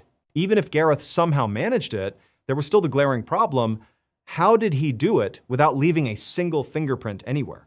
Despite glaring red flags, in 2013, the official verdict was that Gareth's death was probably accidental. The case was closed. But to this day, many believe the truth of what happened to Gareth Williams, the brilliant codebreaker, found zipped and locked inside a duffel bag, remains buried deep within the walls of British intelligence. From a young age, Pauline Day always had a nagging sense that something about her family didn't quite add up. Years later, she would find out her instincts were right. Back in 1970, when Pauline was just 5, her parents, Ruth and Warren, separated. To Pauline, it wasn't exactly shocking. Her father drank heavily and was violent, so the split almost felt inevitable. Afterward, Pauline, her mother, and her brother moved across Vancouver into a new house. That's when Pauline began noticing her mother seemed perpetually anxious, though she never explained why. By the time Pauline turned 9, her mother suddenly announced they were going on vacation to Winnipeg, nearly 1,000 miles away. But when they arrived, Ruth told her children the truth. They weren't going back. Vancouver and their father were gone for good. Pauline and her brother were devastated, but Ruth insisted it was necessary. Over the next few years in Winnipeg, Pauline built a small circle of friends. Just as life was beginning to feel normal, Ruth uprooted the family again. This time, she said they were moving clear across the country to New Brunswick, and they were forbidden from telling anyone. Pauline slipped once, mentioning it to her best friend Wendy, and when Ruth picked her up, the two girls had to pretend everything was fine. It was the last goodbye they'd ever share. In New Brunswick, the family finally seemed to settle down. They stayed for years, but Ruth's nerves never eased. Pauline grew up, moved a couple of hours away, and by her early 20s was working as a reporter. Then in 1988, her mother called with a cryptic request, "Meet me at a motel. It's time I told you everything." Pauline was eager. This was the conversation she'd been waiting for her whole life. But when she arrived, Ruth was pacing outside, jittery. Before Pauline could speak, her mother pressed a finger to her lips, handed her an envelope, and whispered, "Take off your jewelry, put it in here." It's probably bugged. Confused but obedient, Pauline slipped off her rings and necklace, sealed them in the envelope, and followed Ruth into the room. Inside was a man Pauline recognized instantly, Reverend Stan Sears, the minister from their old church in Vancouver. Ruth had worked as his secretary years ago. Pauline had seen him pop up occasionally in Winnipeg and New Brunswick too, but never understood why. Now, Ruth explained. She and Stan had secretly been in love since Vancouver, carrying on a relationship all those years. That revelation was shocking enough, but what came next left Pauline reeling. According to her mother, Warren, Pauline's father, wasn't just abusive. He was allegedly a mobster in a Vancouver crime syndicate. When Ruth left him, she claimed the mob marked her for death, believing she knew too much. Stan, too, was supposedly targeted after counseling a man connected to organized crime. To protect themselves, Ruth said, they had fled Vancouver, moving from city to city under constant threat. Pauline was floored. For once, all the unexplained paranoia seemed to make sense. The sudden moves, the whispered warnings, the odd rituals, like her mother throwing out all the food without reason. Ruth explained it was because they'd been told the mob tried to poison them. Even Pauline's abrupt school changes were, in Ruth's telling, because the mob had discovered where she was enrolled. As the hours passed, Pauline listened, stunned. By the end, her mother revealed the final twist. After years in hiding, she and Stan had contacted authorities and entered a special witness protection program, which they called the Weird World. Agents, she said, were monitoring them constantly. Ruth handed Pauline a radio that supposedly connected directly to those agents and told her it should only be used in emergencies. To drive the point home, Stan rushed out to her car before she left, pressing a GPS transponder into her hand. "Hide this under your car," he said. "It'll let the agents track you." Pauline left the motel overwhelmed. But for a while, she went along. She ended her relationship, quit her job, and moved apartments. The paranoia had sunk in.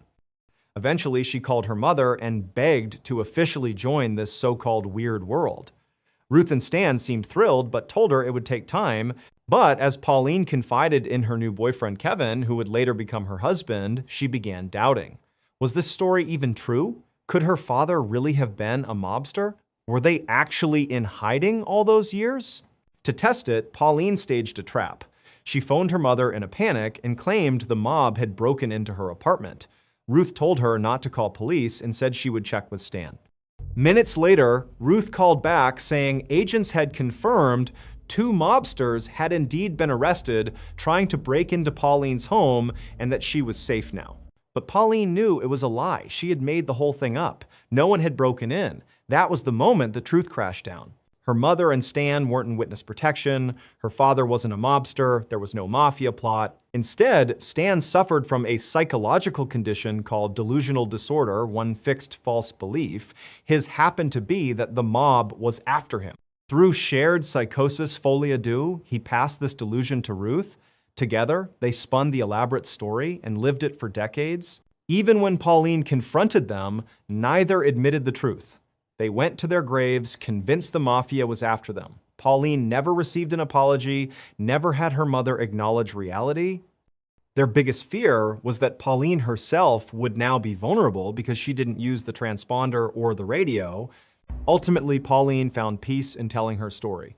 She wrote a best-selling memoir, Run, Hide, Repeat, where she laid bare the decades of deception and paranoia that shaped her life. Case 1. The disappearance of Jeannie Hesselschwart.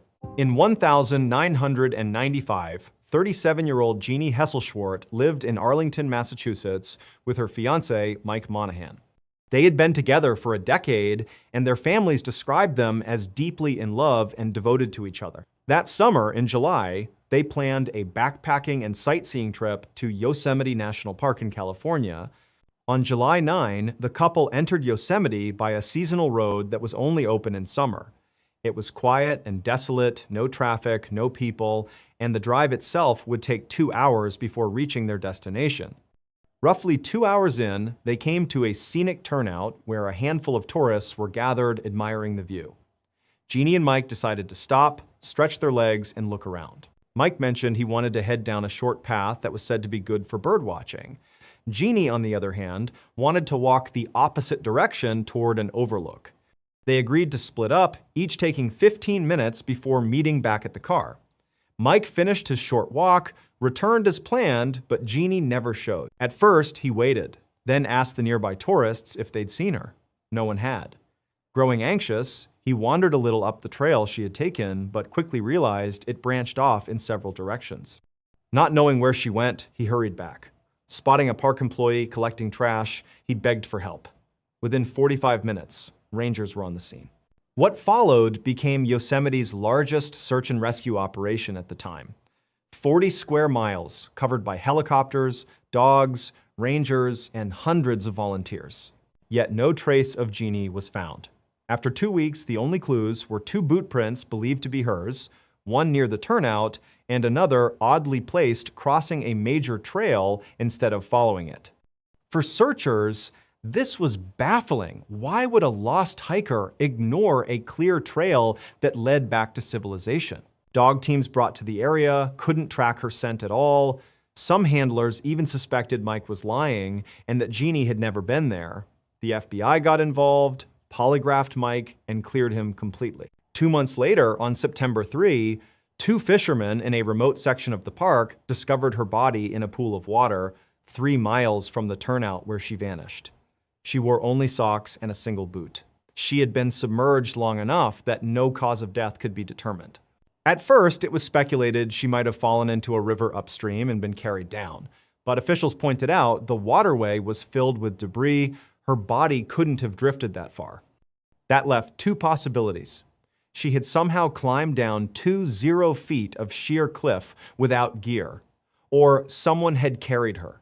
Neither seemed realistic. A tracker later suggested Jeannie may have mistaken the rustling of aspen leaves for the sound of traffic on a road. Panicked, she might have walked toward the sound, even crossing over a trail in the process, ultimately leading her to a dangerous cliffside where she fell. But officials doubted this too. Reaching the exact pool where she was found would have required not just falling, but practically leaping.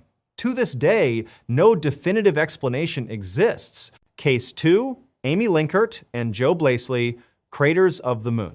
On September 19, 2013, 69-year-old retired teacher Amy Linkert and her friend, 63-year-old physician Joe Blasley, left for a short trip to Craters of the Moon National Monument in Idaho. The park is a dormant volcanic field covered in sharp lava flows, massive craters, and riddled with more than 100 miles of lava tubes beneath the surface. They told family they'd return by the 21st, but when that day came and went with no word, relatives grew worried. By the 23rd, authorities were contacted. The women's pickup truck was soon located in the park's lot. Inside were their purses, phones, and most concerning, their 2 beloved dogs, alive but abandoned. Their families insisted this was unthinkable. The women adored their pets and would never leave them. The search escalated immediately.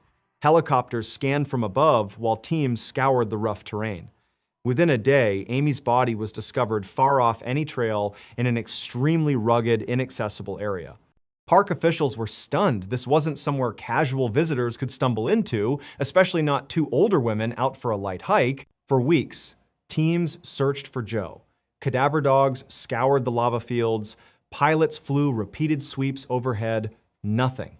Finally, on October 23, nearly a month after Amy was found, Joe's body surfaced 1 mile away in another equally treacherous remote spot. Neither woman showed signs of major trauma, and no incapacitating injuries were reported.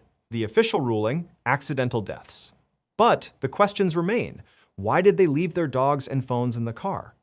Why would they stray so far into lethal terrain? And how did Joe's body end up in an area that had already been heavily searched by both air crews and dogs? Theories of foul play linger, but without proof, the mystery remains. Case 3, Mark Hansen on the Appalachian Trail.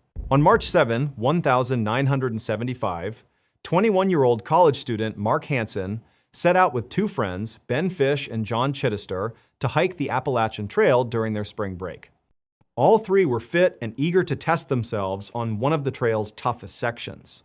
The weather, however, was terrible cold, rain, and snow forecasted. John quickly realized the conditions were too much and turned back. Mark and Ben pushed forward, determined to prove themselves. The hike was brutal. Uphill climbs, freezing rain, heavy packs.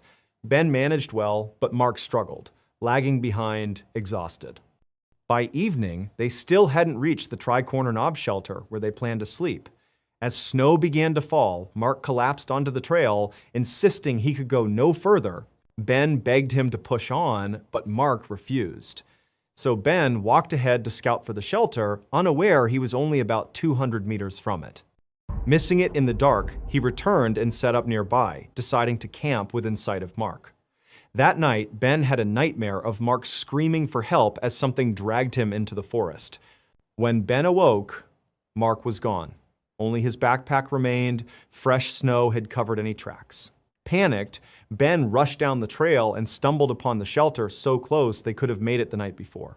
A massive search followed. Mark's pack still held his food, tent, and warm clothes. For over a week, rescuers scoured the area. Rangers found a large cave nearby filled with animal bones, evidence of a predator, possibly a bear.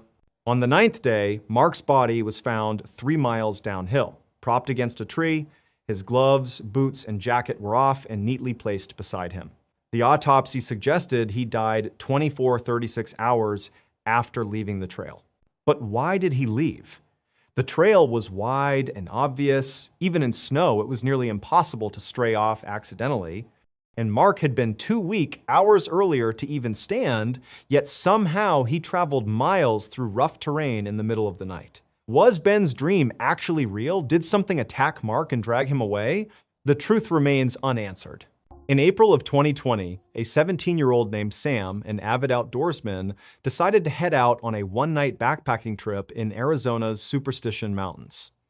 The origin of that name has several theories, but the most widely accepted is that people began avoiding the area due to the many unexplained deaths that had occurred there. Because so many feared mysterious death, the range was branded the Superstition Mountains. Sam, however, was not superstitious. He knew the terrain well and often hiked there, especially an 8-mile loop trail that cut through a canyon. His plan was straightforward: hike 4 miles in, camp overnight, and then hike 4 miles back the next day. Originally, he was supposed to have a friend with him, but at the last minute, his companion canceled. Sam hesitated, wondering if he should still go, but ultimately chose to do it solo since he was so familiar with the route. He had intended to start early to maximize daylight, but between delays, traffic, and rough road conditions, he didn't reach the trailhead until 5:45 p.m. That was far later than he wanted. He knew immediately this was a bad call, he'd be losing light fast, and there was almost no chance of making it to his planned 4-mile campsite before dark. Still, confident in his stamina, he figured he could at least push 2 or 3 miles in, where he knew there were decent clearings to camp. He decided to chance it. But progress was slower than expected. The sun dipped below the horizon, leaving him in total darkness. His flashlight beam stretched barely 10 feet ahead, and at one point he nearly slipped off a rocky ledge, a fall that could have seriously injured him. That's when reality hit. He was 15 miles from the nearest help, in an area with poor cell reception, on treacherous roads, and no one knew his exact location. He realized continuing was reckless. He needed to stop immediately and camp right where he was. Luckily, just off the trail, he spotted a small clearing in the trees. Shining his light revealed an open space, and on its edge, he noticed the remains of an old fire pit. Someone had clearly camped here before and survived the night, which reassured him. He suddenly felt relieved, almost smart, for stumbling onto it. Sam didn't carry a tent. He preferred sleeping on a pad inside a sleeping bag with a tarp strung overhead in case of rain. The surrounding pines made it easy to rig his tarp. Soon he had a fire going, cracked open a can of beans, and settled in for dinner. For a while, everything felt perfect. But as he ate, a nagging unease set in. Something felt off. He found himself scanning the tree line, trying to spot anything unusual. But seated next to a fire in a dark forest meant his vision was limited to a tiny circle of light. Beyond that, it was nothing but blackness. He told himself it was just nerves. Yet, while rationalizing away the feeling, a marble-sized rock suddenly sailed out of the darkness and landed at his feet. Instant dread shot through him. The rock seemed to confirm his instincts he wasn't alone. He quickly scanned the trees, straining his ears. For the next 15 minutes, he listened and watched, tense and ready. But nothing else happened. No more rocks, no footsteps. Slowly, he began calming down, convincing himself he had probably kicked it without realizing, or maybe it had tumbled loose from somewhere. Eventually, he relaxed, climbed into his sleeping bag beneath the tarp, and drifted to sleep. Hours later, he woke abruptly. The same heavy sense of dread had returned, stronger this time. He couldn't see or hear anything, but the feeling that something was wrong was undeniable. Then he caught it, the faint crunch of leaves, like footsteps, about 30 to 40 meters away. At first, he couldn't tell if they were moving toward him or away, but after half a minute, the sound faded. He told himself whoever or whatever it was had left. Still uneasy, he decided to grab his flashlight and shine it in that direction. He reached beside him where he had left it earlier, but his hand came up empty. Confused, he patted the ground. Nothing. His flashlight was gone. Alarm bells rang in his head. The only way it could be missing is if someone or something had taken it. He scrambled out of his sleeping bag, ducking under the tarp, frantically searching the ground. Then, out of the corner of his eye, he spotted light reflecting. Turning, he saw his flashlight lying on the ground 10 meters away, which meant something had been close enough within inches of his sleeping body to pick it up and move it while he lay helpless. His first thought, it's a trap. Whoever did this wanted him to leave the safety of his camp and walk into the dark. A wave of nausea hit him from fear, but he forced himself to stay calm. He laced his boots, grabbed his knife, and made a decision he wasn't going anywhere near that flashlight. Instead, he fed his fire higher and higher, determined to keep it blazing as long as possible. For hours, he stood in the center of the clearing, knife in hand, watching and waiting. Every so often, he'd hear those same rustling footsteps creeping closer, always coming nearer when the fire burned low, pulling back when he stoked it higher. It was a terrifying game of patience. But by 3 a.m., his firewood was gone. Unless he ventured into the forest for more, which he absolutely would not, his fire was going to die. As the flames dwindled, the footsteps returned. This time, closer. At first, they stopped 15 meters out. Then, as the fire shrank further, they crept to within 3. Whoever or whatever was there positioned themselves behind a dense cluster of trees, deliberately staying just out of sight. He couldn't see them, but he knew they were there. And then, silence. For 2 hours, Sam stood frozen, staring at those trees, certain something was lurking behind them, waiting. Finally, just before sunrise, the presence retreated. He heard the steps fade into the woods and never return. When daylight finally broke, Sam didn't bolt immediately. He waited until the clearing was fully lit by the sun before quickly packing up. Then he practically sprinted down the trail, didn't stop until he reached the parking lot, and sped 20 miles straight to the nearest gas station. Breathless, he got out of his car to collect himself. That's when he noticed something new. On the dusty rear window of his vehicle, someone had traced a message with their finger. It read, "Sleep well?" Sam is certain the person or group that stalked him in the Superstition Mountains was the same one that left that chilling note on his car. And he still wonders what might have happened if he had gone to retrieve that flashlight. In 1982, a teenage boy and girl who had only recently started dating but already shared a passion for the outdoors decided to spend a weekend camping in Maine. On their very first night at around 1 a.m., the girl woke suddenly because she needed to use the bathroom. She reached for the zipper of their tent flap, but froze when her ears caught a strange noise outside. It wasn't loud, but it was unmistakable. The sound of digging. Something or someone was clawing at the dirt just a few feet away. Her first instinct was to dismiss it as some small animal, but curiosity tugged at her. She slowly unzipped the tent just enough to peer out, and since there was a clearing under the moonlight, visibility was fairly good. What she saw nearly made her faint. Just a couple of feet away crouched a grown woman, her back to the tent, furiously clawing at the earth as though trying to unearth something. The girl gasped, stumbling backward into her boyfriend. He shot awake, startled, and asked what was wrong. She silenced him with a panicked gesture and pointed at the slit in the tent. He leaned forward to look, and there she was. A strange woman, digging frantically into the soil with her bare hands. Shocked, the boy grabbed a flashlight, despite his girlfriend's pleas not to. He unzipped the tent a bit more and shone the beam directly on her. The woman froze, slowly stood, and turned to face them. Her expression was utterly blank, neither aggressive nor afraid, just empty. For several long seconds, she stared directly at them in silence, then calmly turned and walked into the woods. The couple sat in stunned silence for several minutes, then unzipped the tent completely and stepped outside to make sure she was gone. They swept their flashlights across the clearing, but she had vanished. They approached the spot where she had been digging and found only a shallow hole 4 inches deep with no obvious purpose.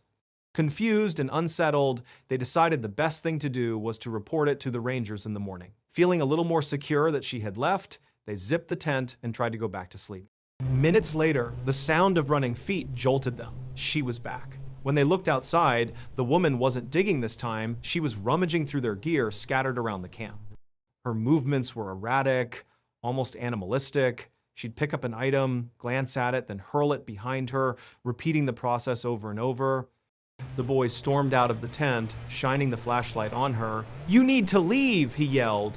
She ignored him, continuing to toss their belongings like a wild animal. Only when he raised his voice, threatening and forceful, did she stop and turn toward him with a confused look, as if she were surprised they were even there. Then, without a word, she turned and walked away again. They stood guard outside their tent for 15 minutes, making as much noise as possible, hoping to scare her off. Finally, convinced she wouldn't come back, they zipped themselves inside again. But within moments, they heard her charging back into camp. This time, she sprinted straight to the hole she had been digging and frantically clawed at the dirt with even more desperation. Furious and terrified, the couple burst out of the tent, screaming at her to get away. Their sudden aggression seemed to startle her. She scrambled to her feet and bolted into the woods, but the way she ran was strange. On all fours, at times, her movements almost feral. Shaken, the teenagers realized she wasn't just trespassing. Something was deeply wrong with this woman. They sat by their lanterns and flashlights for the next 2 hours, waiting, listening, hoping she was truly gone. But when exhaustion overcame them around 3:30 a.m., they convinced themselves it was finally safe, zipped up the tent, and went to sleep. When morning came, they unzipped the tent to find chaos. Their gear was scattered across the clearing, strewn in every direction, as though she had come back yet again while they slept. The hole she had been digging was now over a foot deep, far deeper than before.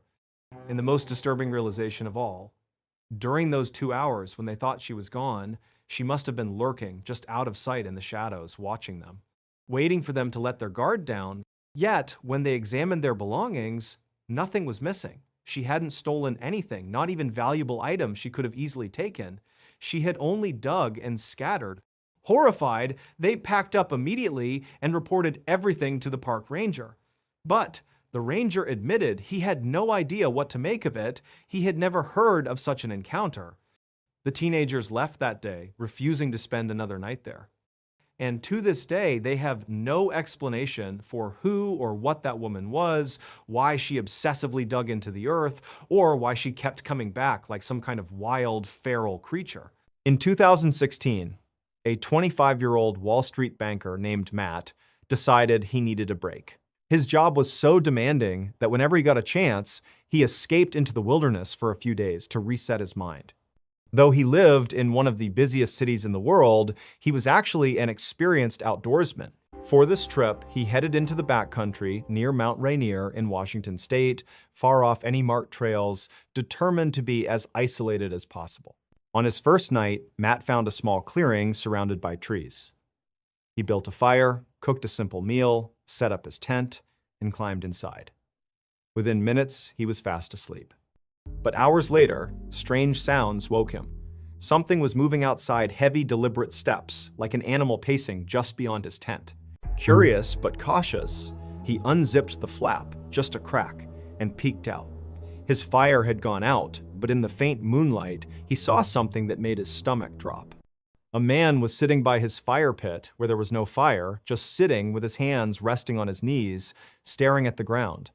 Occasionally, the figure nudged the ashes with his foot, scattering them. Matt froze, terrified. Then, as if sensing his gaze, the man suddenly looked up, locking eyes with him through the slit in the tent. His eyes went wide. In an instant, he stood up, turned, and sprinted into the woods. Matt bolted out of his tent with his flashlight, sweeping the forest for any sign of him. Surely, he thought, there had to be another camp nearby. He'd see a fire, a lantern, something. But the forest was pitch black. No light sources, no sign of a campsite, nothing. Eventually, unsettled and confused, he crawled back into his tent, zipped it shut, and lay awake the rest of the night, replaying the scene in his mind. When morning came, he convinced himself there must be some rational explanation. Maybe it was just another camper who got lost or wandered over in the dark. He packed up, pulled out his map and compass, and set off deeper into the backcountry. For the next 2 days, Matt zigzagged through the wilderness, covering at least 10 to 15 miles in random directions, deliberately keeping off any trails. He found another clearing and set up camp again. As night fell, he built a fire and started eating. That's when he heard rustling behind him. At first, he brushed it off as an animal. But when the noise came again, deliberate and closer this time, he stood, listening. And then, from the shadows, a man's voice called out, "Do you know how to get to Bell's Canyon?" Matt's blood ran cold. He hadn't seen another person in days. He was miles from the nearest trail, and he instantly knew it had to be the same man from 2 nights before. Somehow, he had followed him. Forcing calm into his voice, Matt called back, "I don't know where that is." The forest went silent again. He hoped the stranger would step into the firelight, prove to be just a lost hiker. But instead, the voice came again, sharper this time, repeating the same question. "Do you know how to get to Bell's Canyon?" Now Matt was terrified. He gripped his flashlight, took a breath, and snapped the beam toward the voice. There, peering out from behind a tree, was the man. The same wide-eyed expression, the same sudden stillness. The moment the light hit him, he barked angrily at Matt to lower it. Instinctively, Matt did, and when he raised it again moments later, the man was gone. For several minutes, Matt stood frozen, heart pounding, expecting the man to reappear. Instead, silence closed in around him. Hours crawled by, and though nothing else happened that night, Matt didn't sleep a second. At dawn, he packed quickly and began the long trek back toward his car. But all day, he couldn't shake the feeling he was being watched. He glanced over his shoulder constantly, sure the man was still following. By nightfall, he was still too far from the trailhead to make it out. Exhausted, he reluctantly set up camp again. This time, he went straight into his tent, knife clutched in his hand. Hours later, the footsteps returned. Someone was circling his tent, slow and steady. For the entire night, the stranger walked around and around, pausing just long enough for Matt's nerves to shred before moving again. Then, just before dawn, the sound faded. When morning came, Matt ran. He didn't stop to rest, didn't bother with food or water breaks, he just wanted out. All day he pushed forward, still sure the man was trailing him. But as the sun sank again, he realized he wouldn't make it out before dark. Once again, he set up camp. That night, he lay in his tent, exhausted and on edge. Hours passed in silence, and he began to wonder if maybe the nightmare was finally over. But then, just as he started to relax, a voice drifted out of the woods. "Do you know how to get to Bell's Canyon?" Matt's heart raced so violently he thought it might stop. He sat frozen, gripping his knife. Suddenly, the man's footsteps pounded past his camp, accompanied by guttural animal sounds, moaning, grunting, kicking up leaves. Over and over, he circled, darted past, then vanished into the trees, only to return again. This continued until daylight broke. When the sun finally rose, Matt tore down his tent, packed his things in record time, and sprinted the rest of the way to his car. The moment he got inside, he locked the doors, broke down in tears of relief, and sped away. Later, safe in a hotel with cell service, he considered calling the police. But what would he even say? The man hadn't technically broken any laws, he hadn't attacked him. He had just followed him relentlessly, impossibly, for 3 days, across 30 miles of rugged terrain, without a flashlight, without any visible supplies, repeating only one question: "Do you know how to get to Bell's Canyon?" On the 27th of April, 1997, a farmer in Indonesia was leading his livestock through a dense sugarcane field near his home when his foot struck something unusual. He looked down and noticed a mound of dirt that seemed oddly out of place. For a moment, he considered digging, but since the land wasn't his, he chose to leave it alone and instead reported the strange discovery to the village head. The leader, accompanied by several men, returned to the field and began poking at the mound with a stick. Immediately, a terrible stench seeped into the air, so foul that it forced them to back away. Alarmed, they informed the authorities, who ordered the men to dig further. After just a few minutes of shoveling, their spades struck something soft. With a mix of fear and dread, they brushed away the dirt until a young woman's face appeared, her body buried upright, her head protruding from the soil. Police soon identified the victim as 21-year-old DWI, who had last been seen 3 days earlier when she left home to run a simple errand. That same day, a 15-year-old rickshaw driver came forward with crucial information. He told investigators that on the 24th of April, the night DWI disappeared, she had hired him for a ride.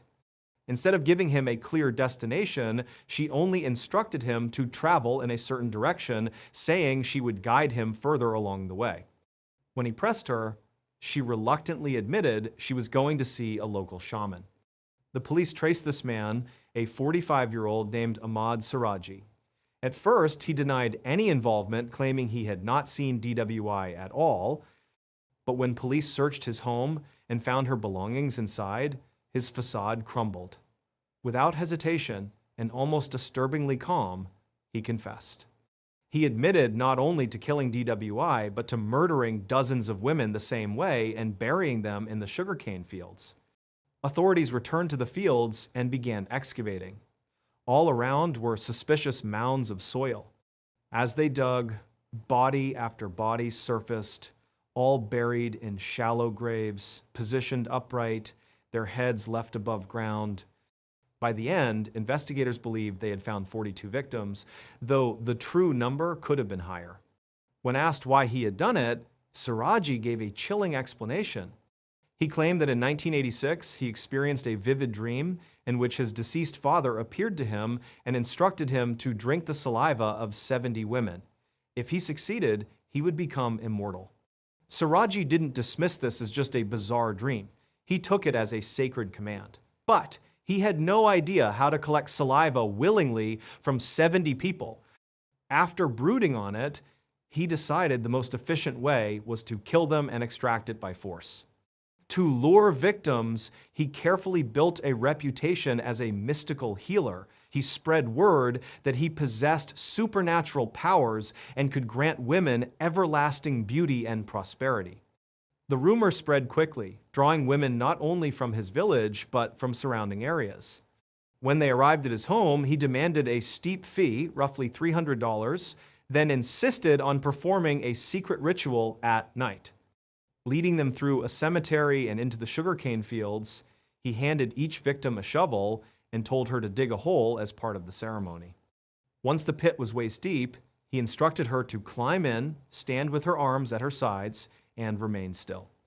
If she hesitated, he soothed her fears, assuring her that many had done it before, that it was safe, and that this was the only way the magic would work. When the woman complied, he filled the hole back in, trapping her in place. Then he strangled her with a cable until she stopped breathing.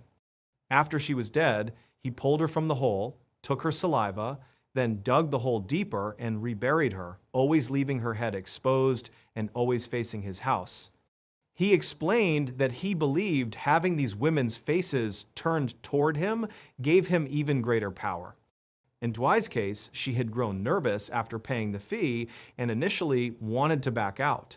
To calm her, Siraji enlisted his wife.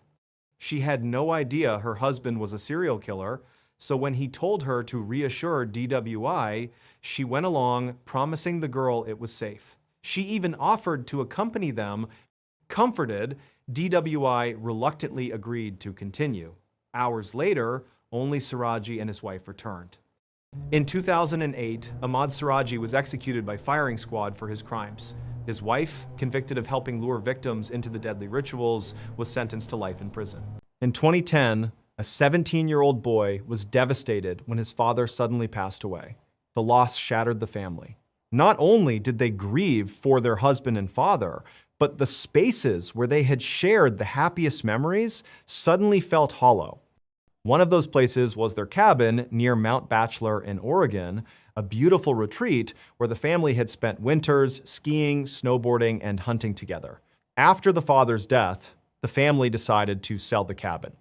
But before it was gone forever, the boy asked his mother if he could spend a few days there, one last chance to honor his father's memory in the place they loved so much. She agreed, and with his father's car, which had been willed to him, and the family dog Midnight, he set out for the cabin with snacks, drinks, and plans to play games, snowboard, and remember, the cabin itself was 2 stories built into the side of the mountain. The back was pressed into the slope with no windows except a small one in the bathroom. The front was wide open, lined with glass panes and a balcony off the master bedroom. It stood alone in a small clearing, surrounded on all sides by dense pine forest. Among the trees in front of the house was one that stood out, a tall pine with a thick horizontal branch about 20 feet up, perfectly shaped like a seat facing the cabin. The boy called it the sitting tree. For the first 2 days, the stay was everything he had hoped for. He played video games, ate snacks, took midnight out to roam, and even went snowboarding. It felt almost like he was bonding with his father again. But on the third morning, after a heavy snowstorm, he stepped outside with Midnight and noticed something that unsettled him. Fresh footprints in the snow prints that weren't his led from the woods to the clearing and then circled around the back of the cabin, disappearing up the slope.